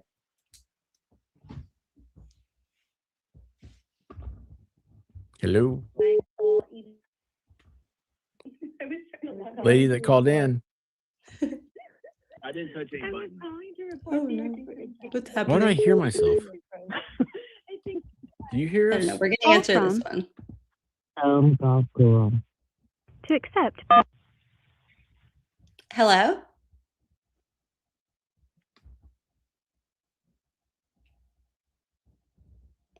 Hello? Oh my goodness. I'm still here, right? You're still here? We're Yeah. still Call here? from I'm going to start Tina. closing things off. Hello? Hello. Hello. Who is this? Hi. This is Madam August Butterfly. Hello, Madam August Butterfly. I just said I really loved your name. Colin. How are you? I'm good. I just wanted to talk about Lucky. Please do. And I guess I don't want to talk about Lucky. I just he is a very dignified fellow, and I just feel bad. I'm from the middle of the U.S. in Nebraska, but I just feel bad for like him. He still has to live there in that area. I hope he's doing well because he has a lot of support from here. I love that. Do you know that recently I went to go take pictures of 34 Fairview because Loophole Lawyer wanted pictures, and I happened to be driving up as Lucky drove by in the street cleaner, like the street sweeper, and I have a picture. So it's that small. It's that small of an area. I mean, it's like not even, it was like a really lucky moment, but yes, it was, Yes. it is like, I mean, small town, but not I just know that, well, it just seems like he was friends with him for a long time, and I don't know, they don't really have any, I don't know, I don't want to say moral compass because that sounds like harsh, but for them to if the shoe put people fits. so far under the bus, I mean, it's just like, to do it to good people, and then be able to sleep. It's, I don't know, they're not even in the area either, but mainly I just, my rant was about my disdain for Jen McCabe. It's really intense. And just my prayers and hopes for goodwill for Lucky and everyone else that just, God save the Commonwealth of Massachusetts is all. I agree. And you just inspired me that experts Squirrel School homework this week is going to be all focused on Lucky. So we're going to cover those bases. Lucky me. Yeah, he deserves some airtime. Yes, it's such a good point. Thank you so much for calling. Yeah. You're very welcome. for It's a really honor to talk to you. Thank you. Thank you. Honors on this side. Honors on this side. Yeah. Okay. Bye. Have a good night. You too. Oh my God, this is so fun. Kelly. To accept. Uh-oh. Hi, Kelly. Hi, Emily. How are you? I'm so happy right now. How are you doing? I'm good. Expert. I was going to say, is this a Kelly voice I recognize? I can't hear him, but You can't they hear me? can't- Oh, wait, you guys can't hear him. You can only hear me. Oh, that's weird. Yeah, we can't hear him. You have to Oh. have like a certain setup to hear both. Oh, goodness. But I know he's there, and I know he loves me. He's waving at you. I do. Oh, And he it's says Kelly that- Steffi, if you didn't know. Mhm. I do. But Kelly I was laying in Steffi, bed, I have a and- message from you in my Twitter inbox that I have been wanting to write back to. I do this thing where it's like when I want to write back a message where I like actually want to put some thought into it. It's like in my head every day, and I'm like drafting what I want to write back to you, and then I just like don't have the time to write back. But just know that literally you are in my head like 24/7, where I'm like, but you wrote such a nice message, and I'm going to write back. I promise. Oh, sweetheart. Anytime, just whenever you get a chance, you don't have to worry about that. I know what you're talking about, and it's a heavy subject, so I get it. But I'm here whenever you want to. So my little elevator take on it is the inconsistencies of everyone's statements. I feel like between trial 1 and trial 2, especially, like, Jen got called out for lying. Carrie got called out for lying to the grand jury. There's just so many different inconsistencies in the statements. And then, of course, 227, of course, we all know happened. But that is my big thing. Like, what I want to do is I told my husband, I want to kind of go back and watch trial 1 and watch each testimony separately, like one day. And then when I get to a testimony that person testified in both trials, compare the two. That's such a good idea. Because like when you first said inconsistent statements, I thought you meant like inconsistent with the other witnesses, but it's not just inconsistent with each other. They're inconsistent with themselves. Yeah, they are. Yeah. They are. So like everything that they say, they change. And they might not be like, if you watch Samantha, of course, Domingo, when she can call out when they're lying and stuff. So but the stuff that I've learned from her, I want to compare like Jen to Jen. Like watch Jen's first one and then go back and watch her second one. I love that idea. Just like really take notes and kind of compare. So if you ever want to do that with me, let me know. We can do it. I love that idea. I was also thinking I want to ask Sam to come on here at some point and kind of like dumb down what she's been doing on her channel. I feel like her channel is like the AP course. And then I want her to kind of explain, because I feel like people that just tune into like one episode of hers is like, okay, but like, what do you mean he's lying because he said like never. He's lying because he said never instead of no. And it's like, no, that's like, I feel like she needs to do like shaking their head no as they say yes. It feels so unnatural. Like try to do that. Yes. Like when I say yes, I want to shake my head yes. So shaking your head no when you're saying yes, it totally gives it. No, it's so weird. She's pulled out so many things that I was like, I didn't even notice that in the trial. What the hell? Such a good point. Yeah, I want to go back and kind of watch and compare and just I want to nitpick it. Not even so much their mannerisms, just the inconsistency of the statement. Because if you look, like Lucky's statements, his were consistent compared to the first trial. Barrow's got a little tripped up, but his was consistent. Even got tripped up because they were trying to ask him backwards questions. But it was consistent.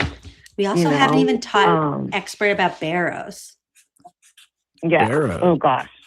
Wait, I was trying to help him with his homework one day. Yeah, she and did. It wasn't working very well. I was like, am I just really confusing him? Let Emily Oh, it was so bad. My brain was fried. She came on and I was like, I don't know. I've been very big part of the free care movement. And since way before the first trial. And I was streaming with a couple people or whatever through the second trial. And then there was some stuff that happened and I kind of got shunned by people. So expert has been my saving grace. Oh. If I have a bad day, I hide in his chat because I know he's going to make me laugh. And so I actually have friends now that know me and they know if I'm having a bad day, they check expert's chat because they know I'll be in there. I love that so much. Oh, he's just him and White Rabbit. They're both just amazing people. So that makes me so happy. Tattoo on her wrist that says "breathe." Between the two of you guys, that's why I always write my two faves. So, expert was just telling us about your tattoo. I know you can't hear. I'm just translating. He brings it up. He'll bring it up to me, especially like if he knows I'm struggling with something with the Liam. He'll write just breathe. But I have it's called a tattoo. It's a tattoo on my wrist, and it says breathe. And it was done super light and a suit. I wanted it done in white, but she did it in like a gray because I didn't have white. And I only wanted it for me to see because life does not give me an instruction manual.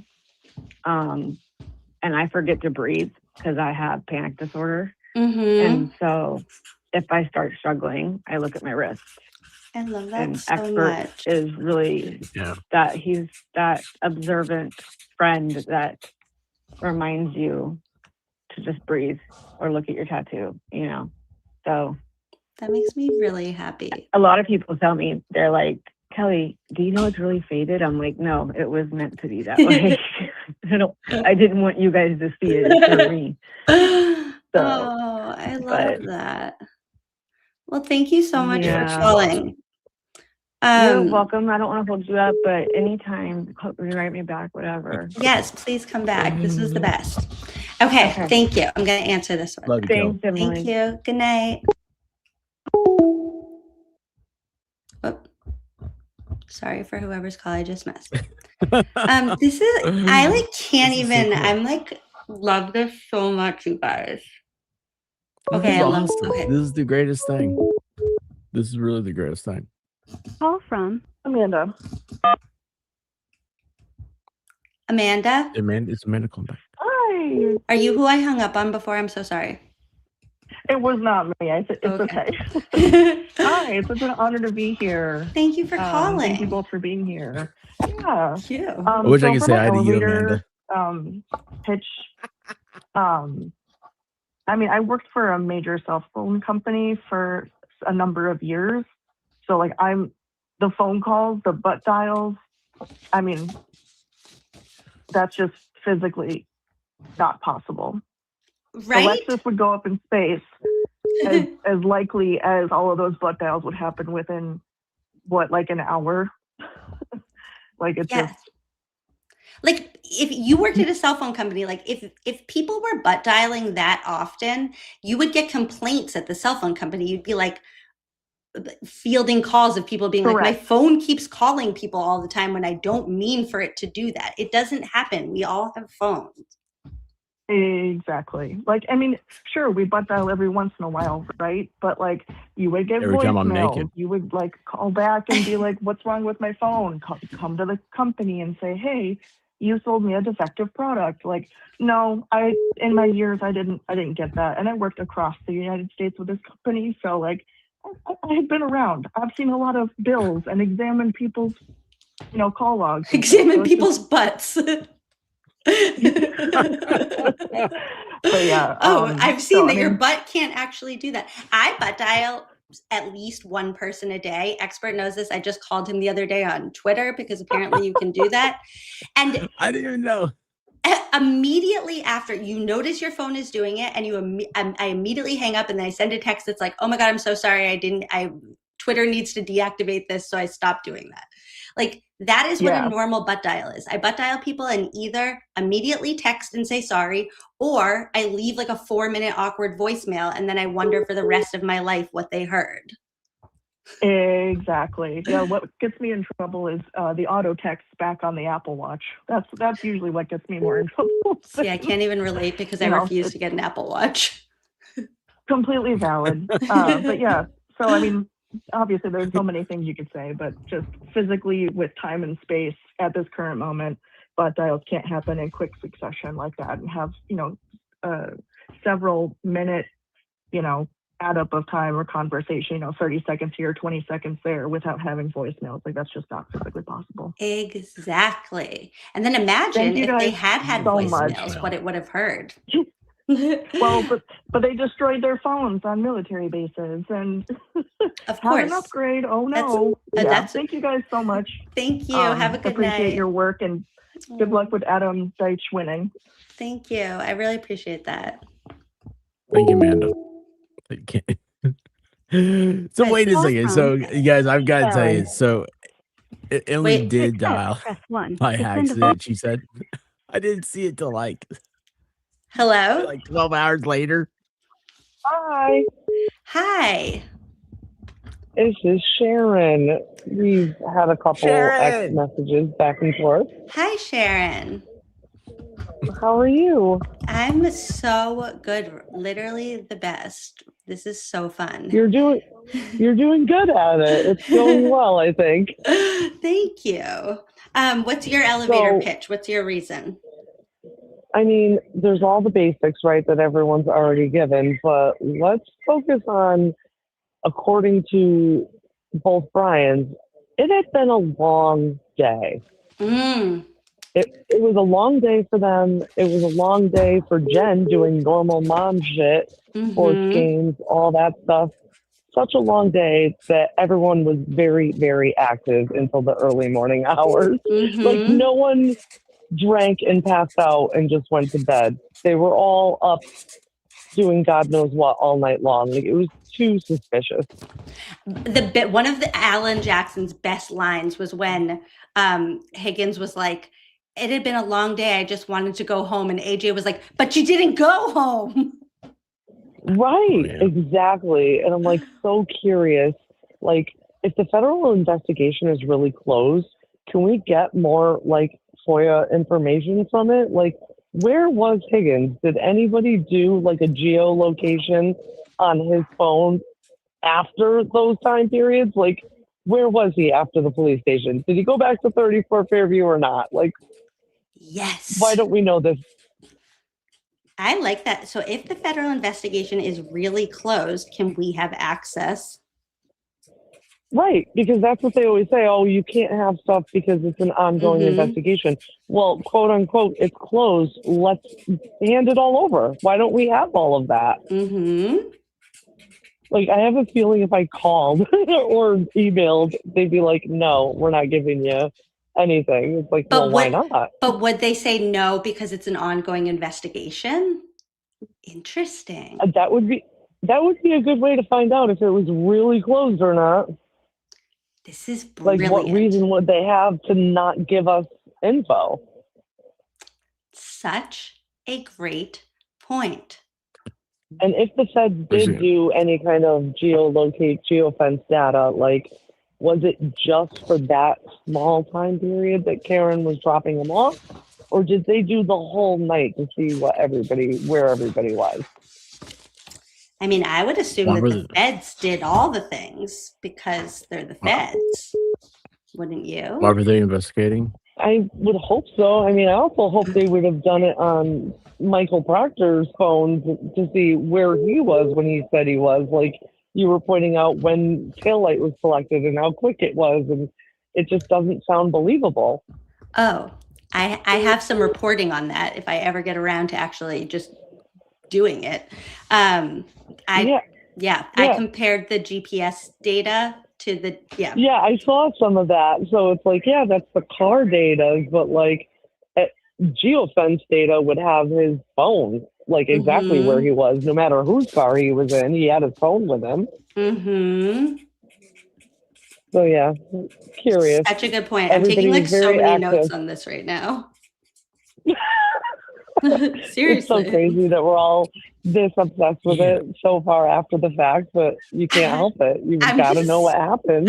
I'm just so glad that there's other people that are this obsessed, so we're not alone.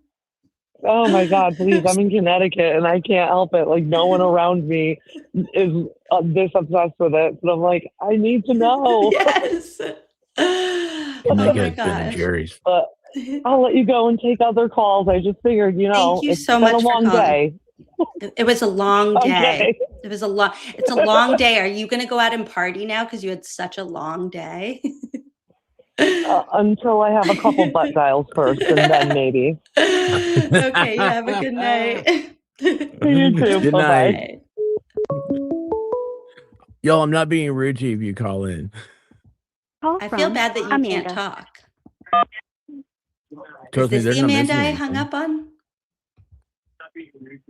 Hello. Hello. Hey, it's Amanda that you hung up on I'm earlier. so sorry. I got really excited and That's then okay. I pressed hang up. Thank you for calling me That's back. okay.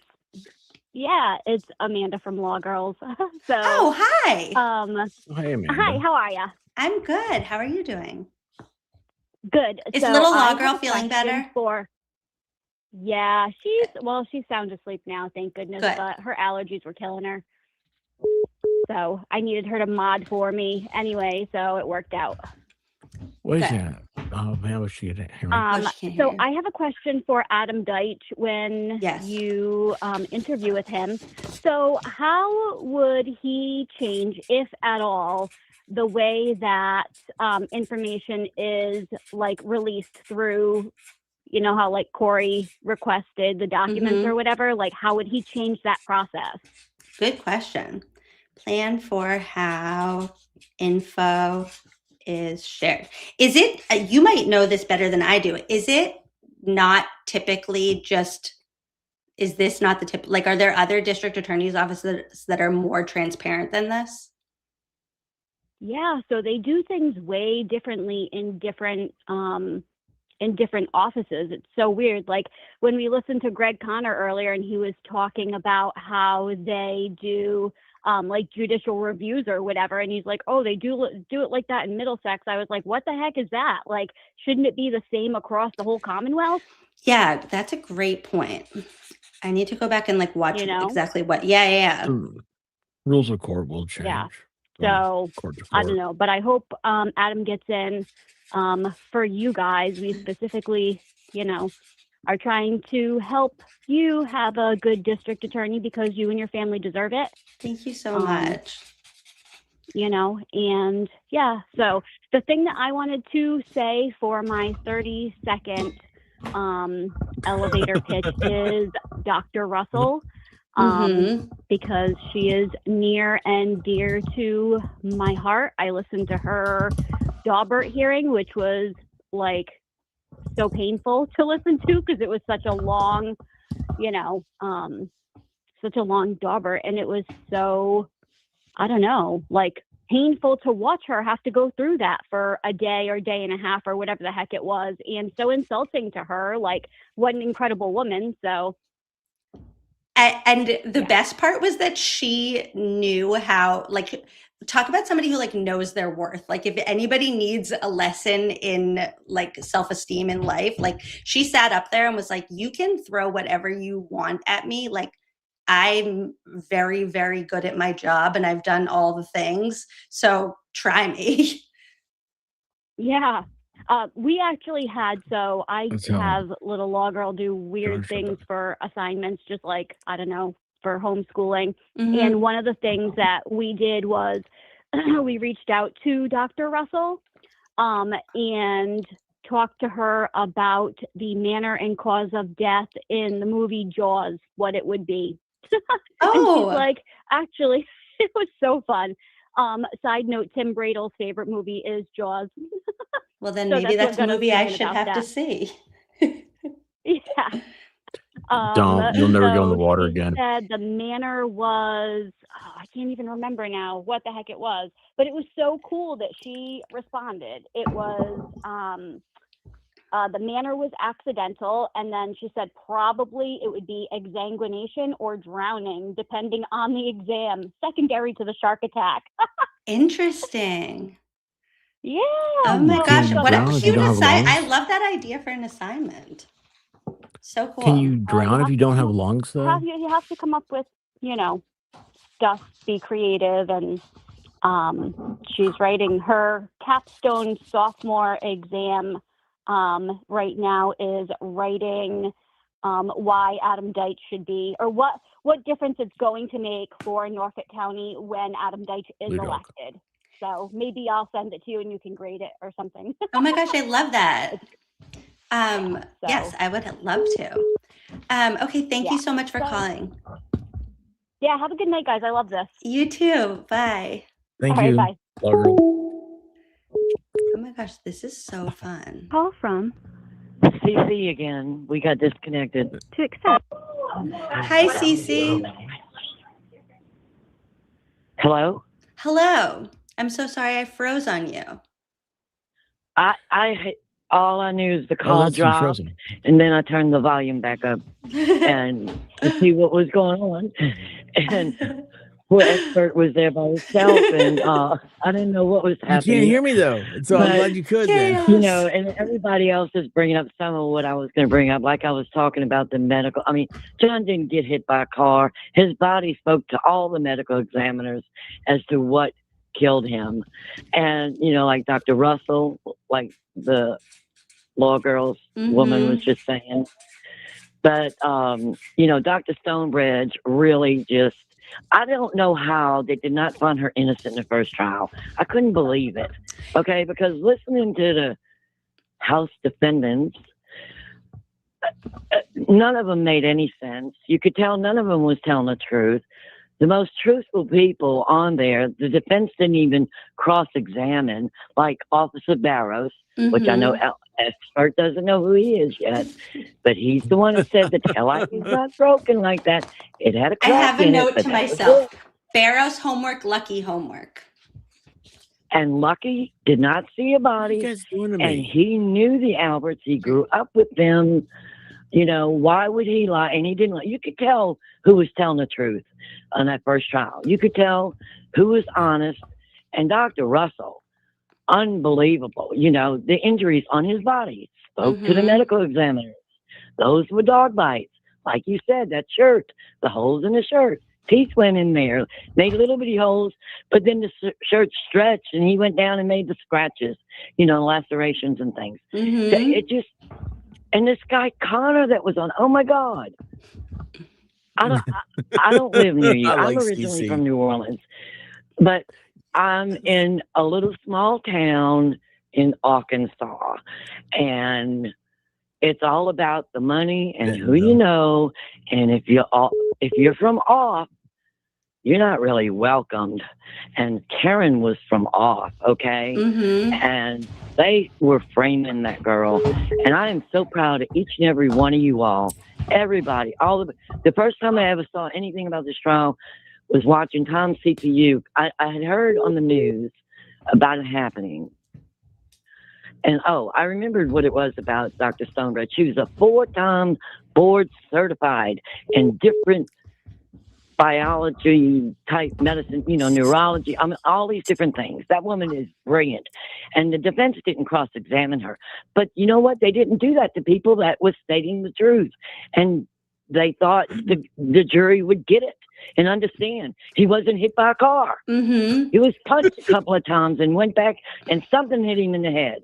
Whether he felt like it hit himself in the head. In the first trial, I thought if he was convulsing from the subarachnoid hemorrhage and puking, and they, you know, okay, Higgins and Albert both were familiar with being, like ambulance people, okay, emergency. Anyway, they could tell he was hurt bad. Whatever it was, he was hurt bad. And I actually thought maybe somebody picked up something and hit him in the back of the head, okay, to put him out of his misery. Because that other doctor, the guy from Ireland in the first trial, he said that blow, he'd have been instant. That's it. It's over. Put him out of his misery. Okay. My husband, 16 years ago, was killed in a car accident. I'm so sorry. And I have 4 children. And I would want to know more about what the doctors are telling me happened to my child. I don't care if he was a grown man. I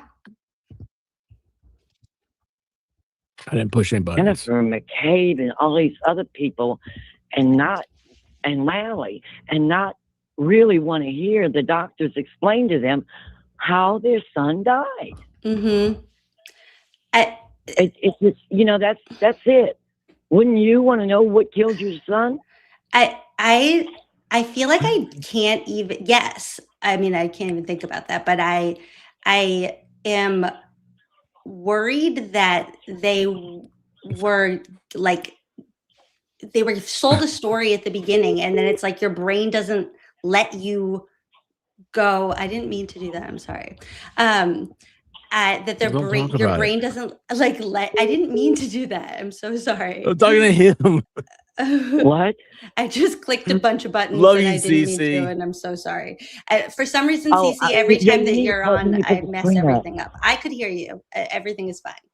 Don't Yeah, worry. but you're showing people's numbers that you called in. I didn't mean to, and I was the trying glare to. usually puts another window up that covers that, Well, so that's. it doesn't happen. Do you know what happened was Yeah, I but this tried to stuff put was up a fun. picture of me and Tom CPU because you brought up Tom CPU, and I didn't know that you Yeah. couldn't put a picture and the screen at the same time, and then I couldn't get it down. So I was clicking everywhere as fast as I could, and it was only up for a second. I'm very sorry. Nobody call anybody and don't be weird.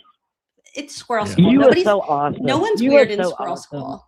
We're not. This is I not like a know. weird place. Y'all are all What are so you talking about? awesome. I'm here. And you know, I grew up in a time in a day when women had to fight for their rights. Okay, and I Party. thought women's lib was done a long time ago. But I live in a small town, and they are so chauvinistic, and it's the worst thing. And then I'm seeing this happening to Karen, and y'all, this town stood up, no violent protests, peaceful protests. Tom was documenting everything. It was just so awesome, you know. And it just your community. I hope they all come together and do the right thing, and do not vote for that guy that you just had on a little while ago. That kind of dude. I mean, he is just, you know, it's about the money and whose shoulders are rubbing whose, and that's what he comes across as. You guys hear that? Cece didn't fight for our rights for nothing. Exactly. Love you, Cece. Everybody. Years ago in the 70s, okay? Bye. That, you know, there were many protests. Women wanted their rights, and women's live, and we fought for it. And in the biggest cities, usually you know, it's easier. But I started selling cars in 1979, and there wasn't many women in the car business. Oh, you're like so cool. And you know, it's like, I just, you know, was trying to make a living, and I know BS when I see it. Okay. Mm-hmm. I can hear it in your voice. Everybody in the house defending. Mm-hmm. I mean, it was just like. Sam is covering it so well. After the first trial, I was so frustrated, you know, because it's like, why did they not find her innocent? And then the medical evidence, he was not hit by a car. Karen did not do this.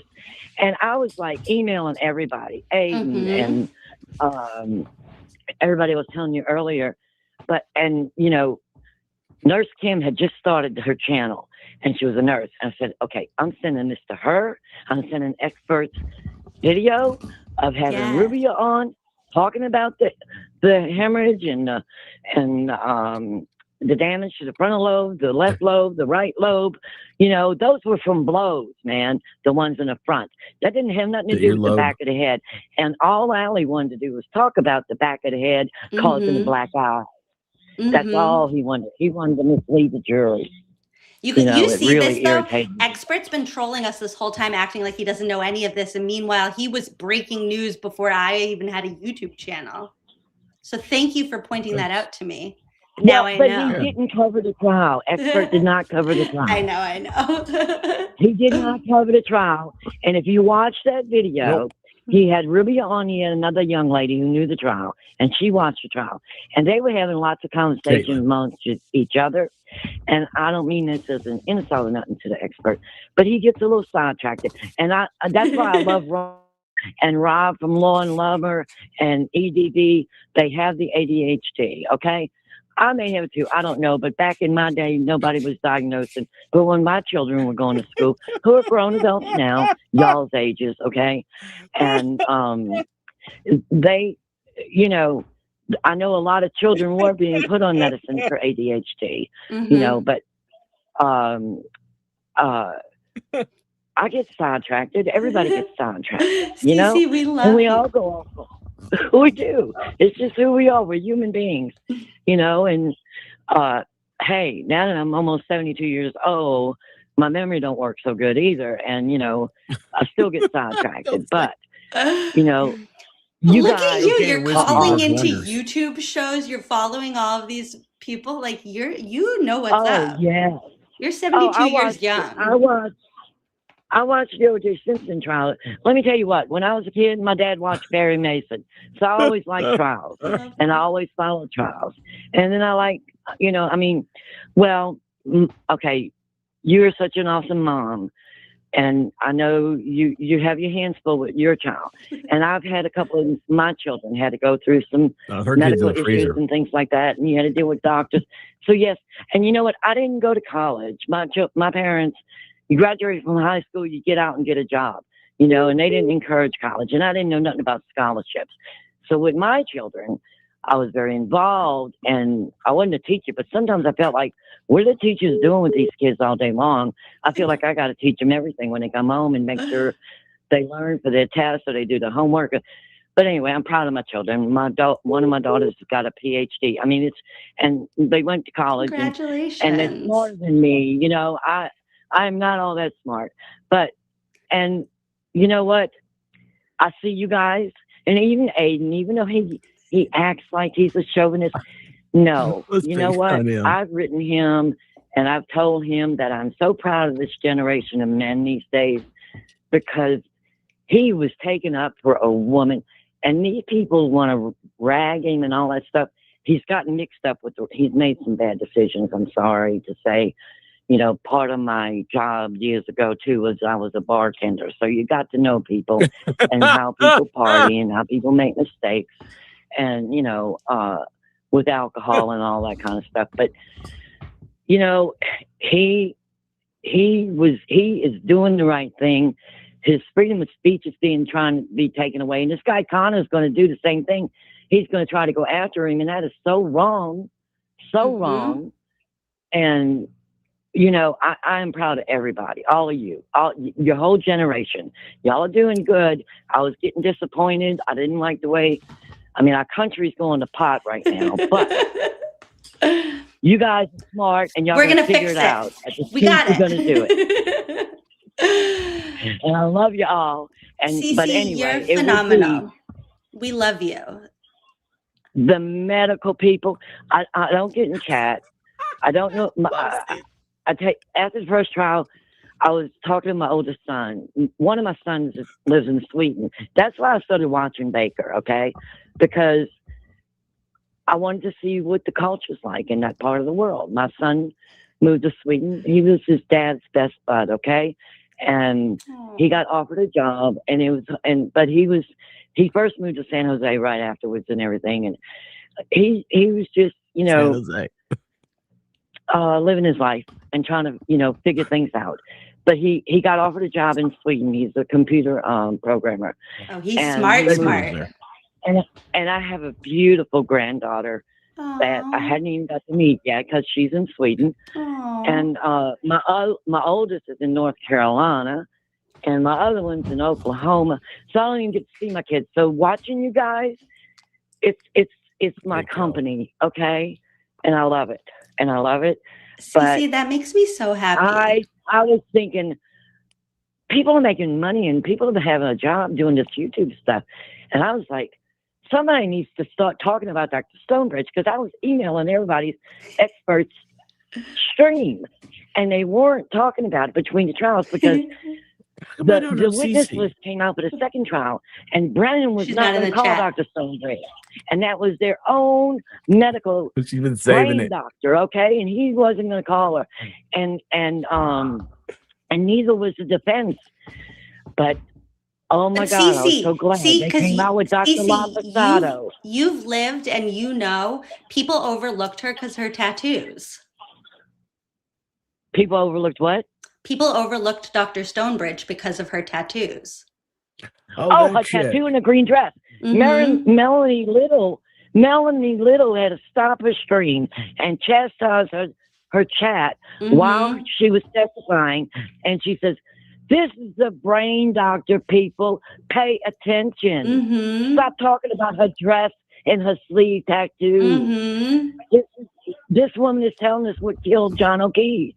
She stopped them, and then they stopped it because that's all they were talking about in the chat. They were talking about the sleeve tattoo and the green lace sleeveless dress.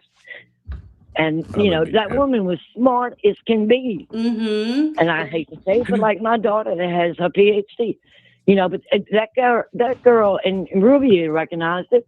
Rubier called her the Green Goddess on Expert's testimony on his stream. Okay, I'm going to give myself homework, and I'm going to rewatch that you sent me.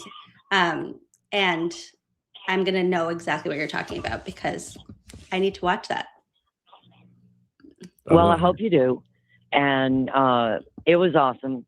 But, you know, Expert, I think, I don't know if he remembers much of it, but he might want to rewatch it too, because a lot of time I saw him looking at his computer. I don't know if he was watching the chat. He loves chatting with the chat. He loves chatting with the chat throughout most of his That's stream. why we do this on my channel now, so he can't pull up the chats. Oh, really? The first time He I went can't on pull it his, up? and I was like, oh, no, we're going to do this on my channel, so you can't pull up the chat. No, only I can. Because you're one of them good teachers. He had You to know, be that's what I focused. learned. Exactly.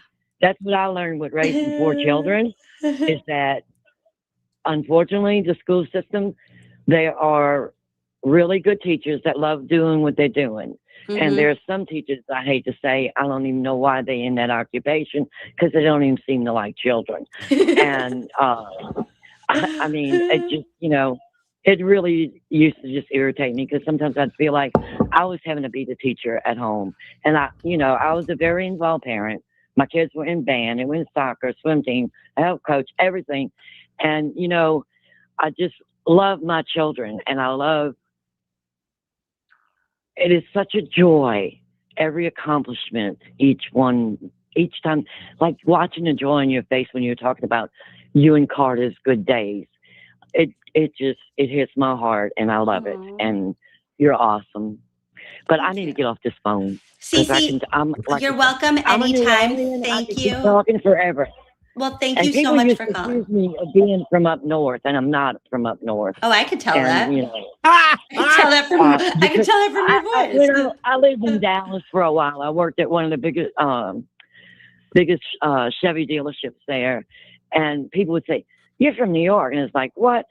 This is the furthest north I've been in my life, was Dallas, Texas." You know, and they accused me of being from New York. And now when I call home, they say I sound like a hillbilly.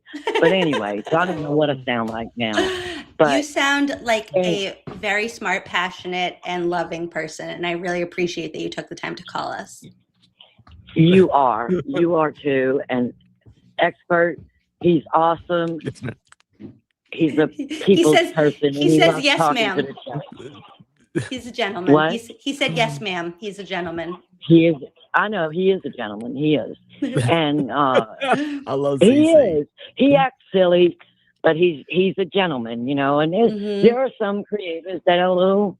I mean, we could all have foul mouth if we want to, but you know, and we've all heard it, so it's not that big of a deal. It's free speech. Get over it, you know. But I gotta go. Okay, you have a good night. We love you. I love y'all.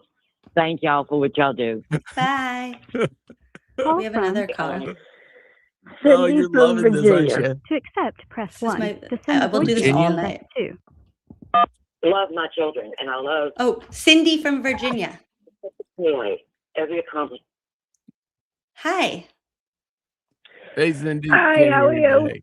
I'm so good. How are you doing? I'm good. I've been watching all night. Thank you. I recently been watching The Expert too on his channel. Mm-hmm. Me. He's here. You just can't hear him because I don't know how to set it up so you can hear him too. But It's fine. he says thank Yeah, you. yeah. Thank I know. you. I'll translate. But I met you through Melanie Little Oh, I love that. in your diaries, and you've been so much fun to watch. Thank you so much. And What's- I really do enjoy Squirrel School. I'm so glad. It's awesome. What would be It's your so awesome, reason isn't it? if somebody said to you, how do you know for sure that Karen's innocent? What's your number one? Well, I'm a techie, and I've been a techie for 40 years. And so when they tried to tell me that Google search didn't happen, Mm-hmm. I'm like, you're lying. That Google search happened at 2:27. Mm-hmm. You were a techie before there was techie. I was a techie when they made the first desktop computers. You know. I really thought you said turkey. No, I agree 100%. There was so many things, but that was the first thing that made me know something wasn't right. Yeah. And if she really hadn't searched it at that time, then they wouldn't be so weird about it. Yeah, and then their excuses didn't even add up. Because they tried to say she searched it again at 6:23, but she didn't. She searched it misspelled. Mm-hmm. Yeah. And if that was it would have had 227 on that one too. Right. Well, that's why you have to open your crime tab today for a better tomorrow. Oh, I forgot about that. Oh, yeah. Okay, thank you And so use much for Wi-Fi, calling. We so. appreciate you. All right, I Have a good love night. you both, guys. Bye. Bye-bye. Expert, this is so fun. I think every show This just is has to be a great. call show, and I have to figure out how to make it so that they can hear you too. I'm telling you, like, this is really cool. Like, I have. We have more I've calls. always did this. Call from This is better than me talking Natalie. to AI. Hi, Natalie. Hey, Natalie, how's your love life? Oh, that's exciting. Hi, Natalie. Expert wants to know how's your love life. Just be a call My in. love life's fine. I did just sneak out of bed from my husband to call in. And her love life is good. This is Dr. Drew over here, and I'm How's it going? Adam What Carolla. would be your elevator pitch of how you know for sure that Karen's innocent? Yeah, so the medical experts confirm like the common sense of looking at the body that obviously that does not look like someone was hit by a car. But then the one step past that is why is it not possible that he slipped and fell and that maybe the car contributed to that? And through the piece of evidence for that in an elevator style would be basically if you sell your home and get rid of your phone and get rid of your dog, you're one step away from buying a one-way ticket to Vietnam. So Such a good reference putting and yourself such in a the good point. Vietnam? It's a Donna Adelson reference. So yes, exactly. Expert doesn't, Donna but that's a whole other episode of Squirrel School. Yeah, I know. new people in I Nam. brought up, I was trying to explain references in Fervent songs to him on his panel, and it looked like he was going to melt.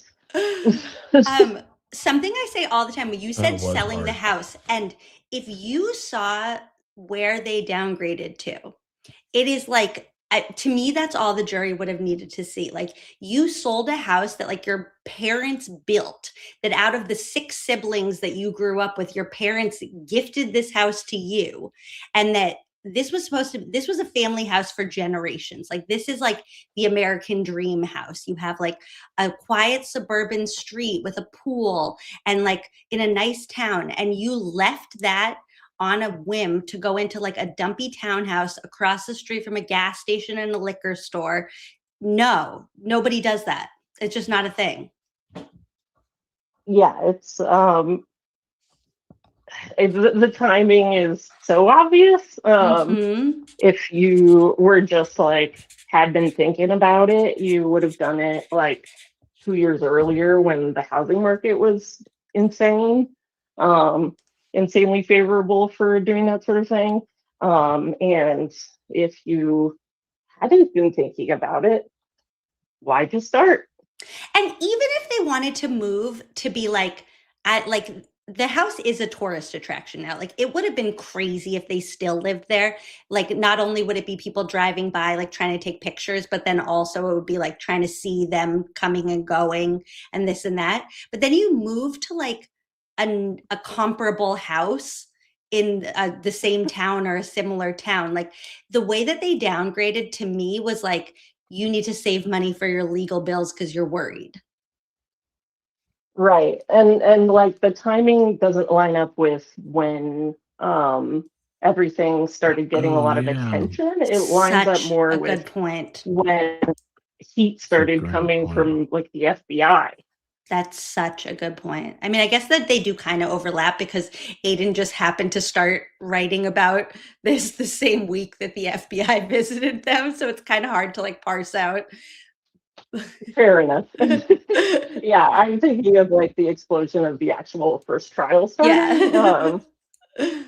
Just because of the biases. That's why. Yeah, at that point, I guess when like Aiden wrote his first article, it wasn't like there was a huge following yet. Like, they didn't know that there would be like people outside the house taking pictures and stuff. So that still tracks. You're right. I stand corrected. Yeah. So anyway, I love your channel. I've been watching since you first started it. I also I know you've mentioned like thinking about going to library school. I've been an autism education researcher, and then was like thinking about doing library stuff, but ended up going into museums instead. But my best friend ended up going to library school and fulfills public records requests now for her town. So I don't know, maybe one day when Carter's a little more grown up, the unusual librarian path that might call to you. I love that. Thank you for letting me know. Oh, maybe I can actually like parlay this into something real. It's just like a really weird intersection of two interests that I figured may not have occurred to you. Thank you. And Expert just learned that I went to library school. Yeah, I got a degree in library science. Yeah. So my like first year out of the classroom, I was like, I need to do something productive. So I went back to school and got a master's in library science. And then it's like with a focus on being a school library teacher. And I went into schools as part of that. And then I was like, oh, I actually don't think I want to be a teacher anymore. This is weird. And that's my life. So you know all about the Dewey Decimal System? Wait, first we have to say goodbye because she can't hear you. Expert's talking, but you can't hear. Okay, you go back into bed, and thank you so much for following along. And I like can't even tell you how much I appreciate that. Thank you. Have a good night. So fun. Bye. Bye. No, they don't teach the Dewey Decimal System anymore. Okay, I think we can only do like 1 or 2 more calls because otherwise I'm literally going to be doing this all night. Yeah, pretty much got to. You don't have a Dewey Decimal card catalog? No, they don't do that anymore. No, but that'd be cool to have that piece of furniture, wouldn't it? They do teach look up things by like number. From hold on. Artemis von Hauskent. To accept, press 1. What? To send a voicemail, press. Hello? Call from Brenden. What's happening? To accept, press I 1. thought it said To Rodimus send a Prime. voicemail, press. Hello? Hi. Hi, Brenden. How's it going? Great. How about you? Good. Hey, Brenden, you can't hear me, but so hey. curious because I feel like we're all around the same age and just following your show and everything. I'm so curious what your thoughts are on what happened to John. And, like, I feel like I have so many hypotheticals and like. Wait, that's the question that you're supposed to, Brenden, that's not the assignment. That's the question you're supposed to be answering. You tell us. I go back and forth. I go so far back and forth. I'm like, I don't understand with the dog and Brian and like Colin and like it's so confusing of like how did Chloe get involved? Like, because like with Higgins and John, you can like clearly see something going back, like a dispute over Karen, but then all of a sudden dog gets involved. Like, it's just so insane. I don't understand. Well, okay, Brenden, let's back up. What is your like number one, like how you know for sure it wasn't Karen? Because like, I don't do theories. Like I can't go down that road, but I can for sure say that it wasn't Karen. So what's your like number one, like I know for sure it wasn't her. I can't even like entertain it. I think with like the not having like any bruising or anything, like with his lower body, like I think that's a major thing, in like the gash on the back of his head and all the I just think all that really adds up, where he wasn't hit by a car, and like the taillight, all that taillight, clearly it was planted. It's like insane that anybody's saying that it wasn't. I mean the taillight, all the taillight planting is like probably my number one. When I like break it down, there's so many facts. Like I feel like I could go on and on, the Google searches, and it's just none of it adds up to like, okay, what actually happened? Like, who? We have a ballpark of culprits. That's my opinion. But like, how does like? I just don't understand. I don't understand the dog. Like, dogs can be crazy, but like, it's just like, I don't know. Here's the one thing that I feel like I've like learned from following this for so long, and I could be totally off on this, but I feel like we all tried to do so much like mental gymnastics because like we didn't want to make something really obvious make sense because we're like, we've been studying this and analyzing that and doing this and doing that. And my advice is go back to like the most basic version of what you would imagine happening. Like somebody is getting dropped off at a party, and then something happens to them. Like, where would that be? And if there was a dog involved, like, where's the most logical place that like the people and the dogs are? And like, what's the most logical way that you could see this playing out in your brain, picturing like the drunk people that you've ever seen in your life doing drunk dude stuff? And that's what happened. Yeah. Oh, totally. I totally agree. Yeah. And that's why I love watching your show. I feel like it's not any more complicated than that. And Brenden, I like your vibe. Oh, it's insane. I go back and forth all the time. I'm like, this guy. How did this happen? Like, who initiated it? Who started it? And then who got involved and escalated the situation that ultimately led in the tragic death of him? Like, it's insane. I think about it all the time. Like, I feel like there might have not even been an escalation. Like, it might have just been all in like, one it could have fell been swoop. even an accident, like completely drunken accident, and then they cover it up, which they should never have.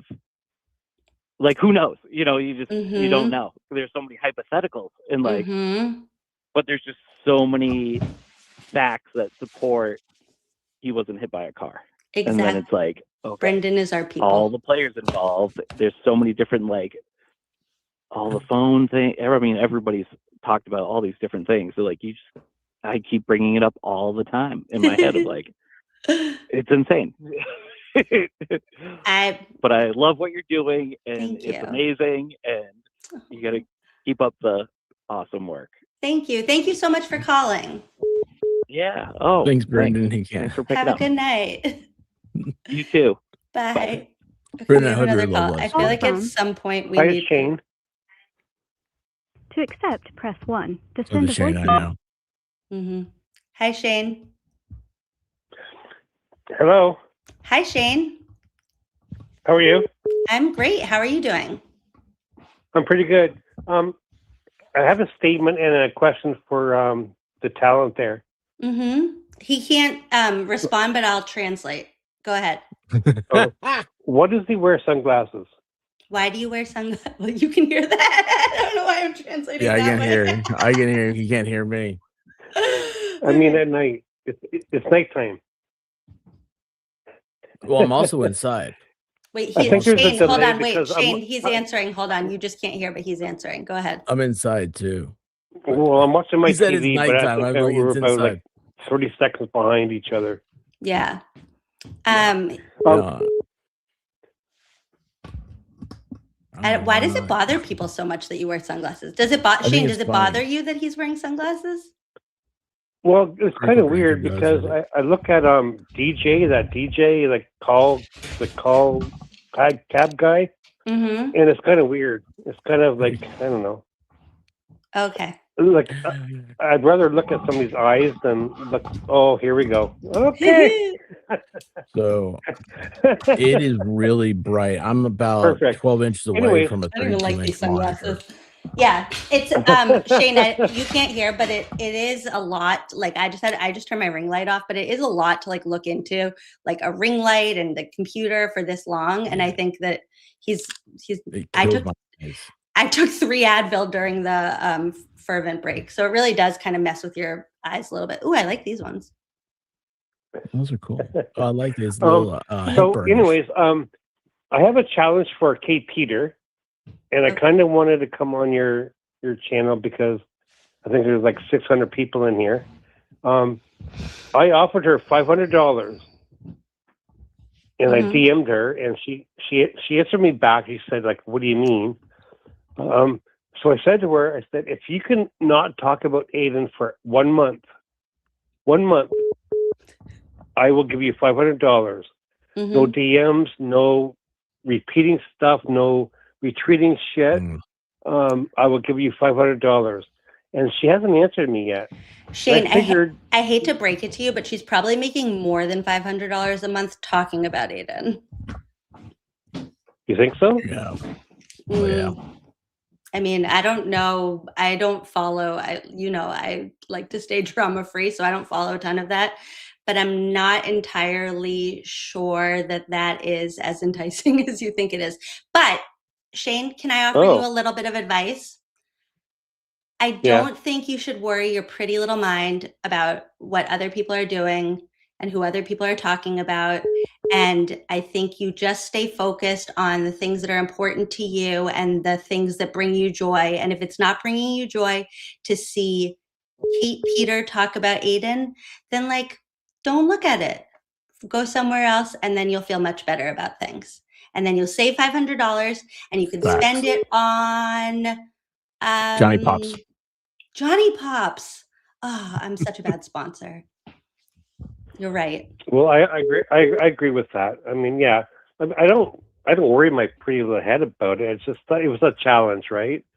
So I didn't think that she could follow through with not talking about him for a month. Well, and in her defense, not for me to be defending her, but I don't think that she should have to just because you offered her $500. Like, I don't think that I would change my behavior, whether positive or negative, just because a stranger said that they would give me $500. So like I said, well, I think. But the thing is, Emily, like there's got to be a breaking point where eventually all this shit has to stop, right? Yeah, I'm not sure that you're the breaking point, to be perfectly honest. But I think the more that it's a starting point, maybe. I think that like we're all kind of in a position where if you put into the world what you're hoping they do, that's a better way to make that actually happen. Be the change you want to see in the world. Also, Shane, I remember when you called me ugly after my first stream. Love you. Bye. That happened. Oh, no way. Man, I played your first stream. Everybody said how cute you are. Yeah, he told me I was That's ugly. awful, man. I feel like I should pull it up. Okay, that's going to be our last call for tonight, just because if I don't stop, I'm never going to stop. But now we need to do this like all the time. Like literally all the I want to time. tell you, it's like where you were saying like the breaking point and or whatever he was talking about the breaking point, and people change. That the breaking point's already happened. Like for Karen Reed, the problem is that channels they're not diversified enough, and people. It is so much of this with streamers. You can see it's that dopamine addiction more than it is anything else, and they have to see a certain number of viewers. I refuse to look to see how many people watch my streams. I focus on the people that are there, and not like how many arbitrary numbers, faceless numbers I can get. And that's why I'll never be the big arena type streamer. But it's what ends up happening is that they don't have that topic that they got into to talk about anymore. So they turn on each other, and it happens time and time again. And there's mine. Be jumping off my soapbox. Very short. That was a perfect soapbox. I love that.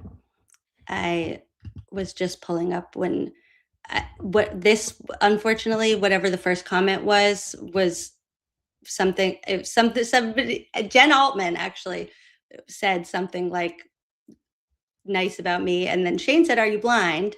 And then I said, Shane, can you share your beauty routine so I know what to work on? And then he said, I feel prettier when I close my eyes and not see your pic. So thank you, Shane. Yeah. I forgive, but I don't forget. Yeah.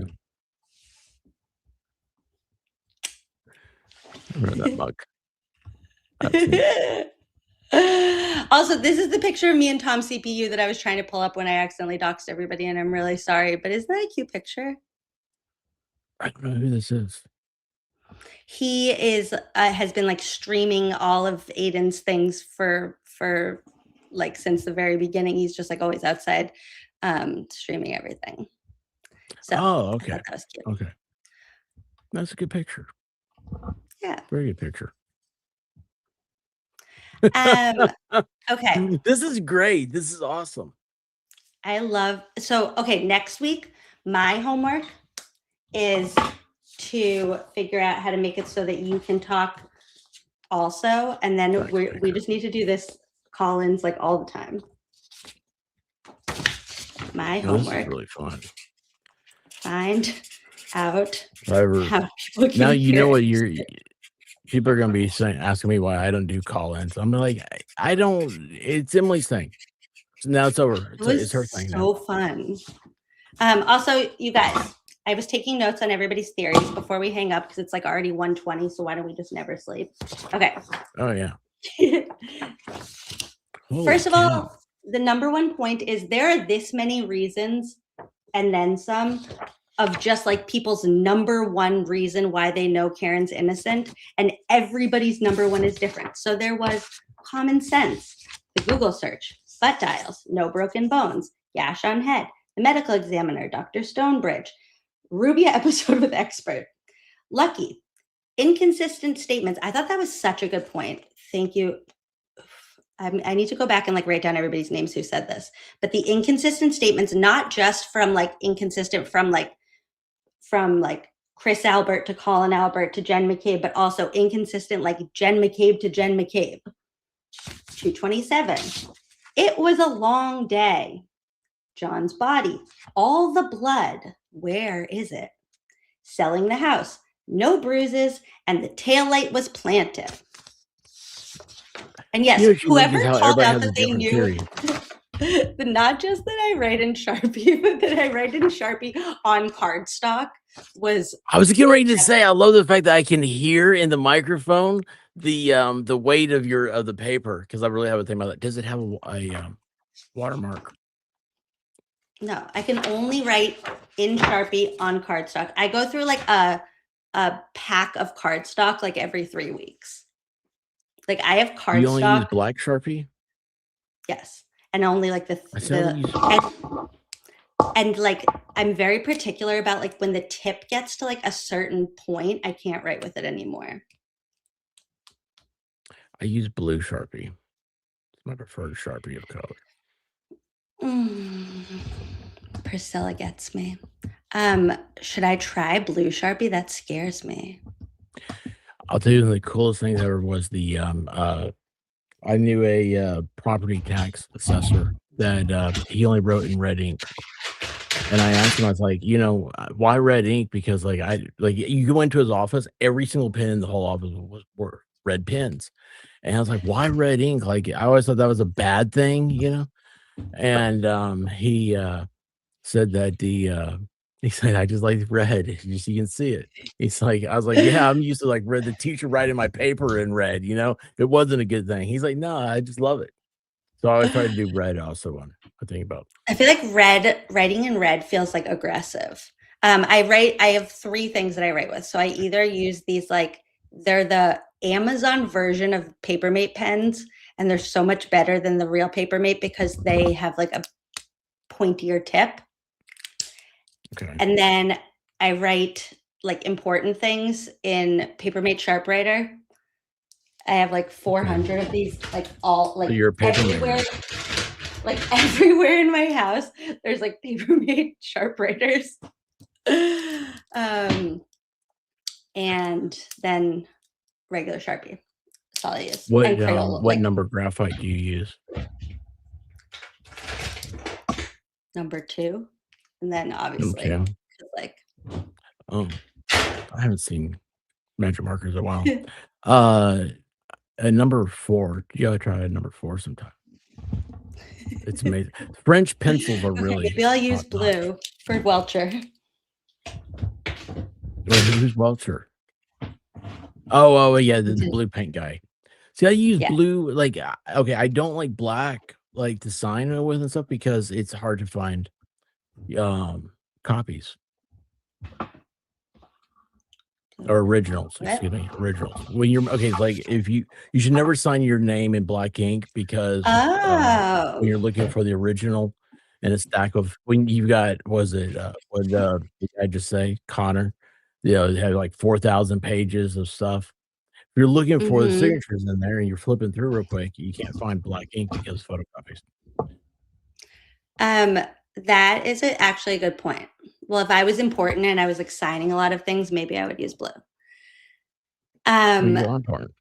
You are going to be people are going to be asking for your autograph a lot. So I like your calligraphy. That is what's amazing. Yeah, I do that with Crayola. That's why I have so many Crayola. You do it with just magic markers? With like Crayola marker. Yeah. I'll show you. Yeah. What do you want me to magic write? Markers. And then I'm going to bed, I swear. What do you want me to write? I don't know. What was the I have no idea. Right, Johnny Pops. Thank you, Johnny Pops, for I have a Johnny Pop freezer. I don't know. I can't even sign my name. Long story. I'm not even gonna tell the story. I'm just gonna say that I had to You gotta sign tell it now. something and I realized I signed my name wrong. What do you mean? It was a big contention. Yeah, I kind of forgot the letters in my name. What? I forgot the E in expert. I just put big X on it. Did you know that X, it was, look at that. Holy cow. You did that quick? And it has a little heart over the little title over the J is a heart. Mm-hmm. Do I get extra points because I know that's called a title? Is that? I didn't even know that. So yeah. Yeah, I think it's called a title. Yeah, I did. I forgot how to spell my name the other day. So, or sign my name, whatever it is. It was bad.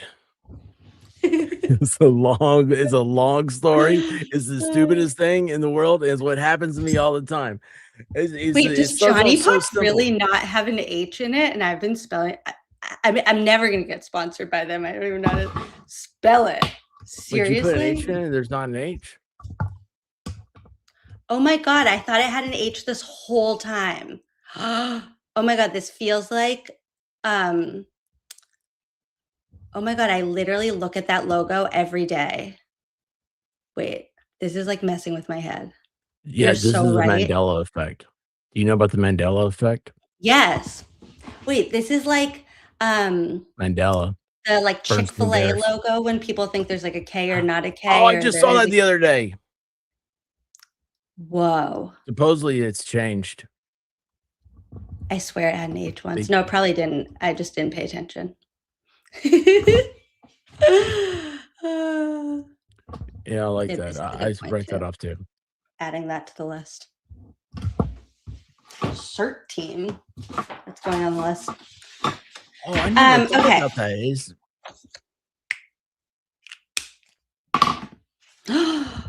sorry. Are you going live right now? I'll send everybody to you right now. Also, Lauren, do you ever sleep? No, she doesn't. Lauren, if you go live right now, I'll send you there. I'll send everybody there, and then I'll go and laugh mean to in me. bed like I normally do. CERT team. Okay. Oh, I gotta remember to send you Such a something good somebody point. sent me. Okay, Lauren, I'm sending everybody to you. Okay, bear with me. Also, it's late. Yeah, she's back in make believe time. She's hours behind us. This was, I feel like every week when we finish these, I'm like, oh my gosh, this was like the most fun Squirrel School ever. And then like the next week, I'm like, oh my God, this was the most fun Squirrel School ever. And then the next week, it's like, no, like this is just. I getting love more and how more it's changing. Like I'm at the point now where I have no idea what to expect week from week, and it's awesome. Like I have a great time, and I appreciate you. I'm glad you haven't gotten tired of me yet. I don't think at this Hey, point have that's you guys been to the possible. merch shop? See, Lauren, what is this, Skylar? I I'm have- gonna like send people to the wrong thing. Hold on. I don't want to mess this up. It's Common Sense Investigator. I know, but I just want to make That's her sure I'm name. sending everybody to like the right thing. If it's common sense, does that include my brain? I don't know. I've never been told that. I look at things in different colors. Okay, wait. I really want those red, white, and blue bomb pop Johnny Pops. And now somebody said they had them at Costco. I may have had those before, and it's really gonna upset me because I did not know You've about had getting a Johnny freezer. Pops and you didn't even know. Yeah, and It's I okay. didn't You get a needed freezer. 1,000 sticks. It was a real investment. You have a freezer though. Okay, I know it's so fun. Your son has a fort. I need to send you the picture. You guys, I'll like blur out his face or Let's something do and that. show you guys because it's literally the cutest thing in the entire world. He brought all his bluey cars in it. Okay, actually, can I just, now that we're just blabbing. Oh my gosh, his- Bluey! Bluey was on Okay. sale at the Apple Store the other day, and I didn't know if I should get it or not. Carter's favorite Bluey episode is this one road trip. And they are in their car. They're on a road trip. That's basically the plot. And we have the Bluey car. We have the big car. We have the little car. So he sets the whole family up in his car and watches the episode on his iPad. And he like follows the car along what's happening in the episode.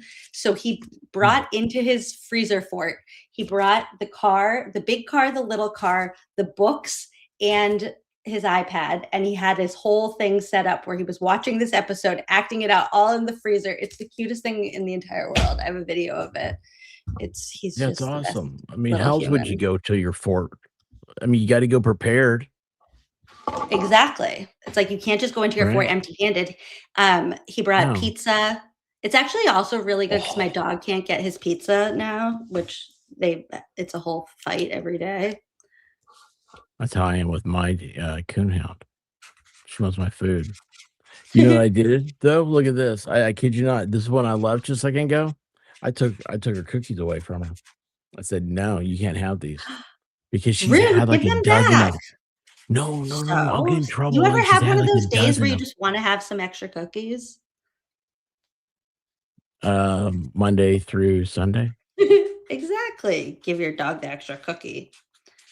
No, she won't stop. She's very mean. She's I'm kidding. I'm not making that up. To you? She's Wait, mean to to me. you? Yes, she is. She sat right out here and was clawing at my door, and she just so her and I have a very special relationship. I do what she tells me to. No, she's asleep now. Actually, I put her in the bedroom. I give her a call. She would wake up for a so I cookie. put a cookie in. Okay, wait. I gotta What? send everybody to Lauren now. We gotta go. Lauren's not waiting. Yes, she is. Mitchell's our bedtime old alarm. Okay. He's our warning clock. I have homework for you now. I have everything. This was so productive and fun, and I loved I have every homework for you, single second of evidently. tonight. Also, I love Cece a little bit too much. Like, I want Cece to be my mom, grandma, friend. Oh, she was a hoot. Yeah, she Love her. but she said she was from Louisiana. I was like, oh man. You gotta watch out with those Cajun girls, man. I tell you. Yes, I'm sending you to Lauren. Okay. Good night. I'll see everybody in Lauren's chat while I'm laying in bed laughing. Love you guys. You're the best expert. Thank Bye. you, Emily. If you need a place to breathe, some stress to just relieve, then come watch Emily see, where we keep it drama free. We want justice for John O'Keefe, Aiden and Kelsey, waved bye-bye to Morrissey. Let's clean up Norfolk County. Emily C, the one we need, reading sidebars with Corey, writing heck diaries, giving the people what they need. It's my pleasure to entertain, keeping you laughing makes my day. Positivity all the way. What do we tell Satan? Not today.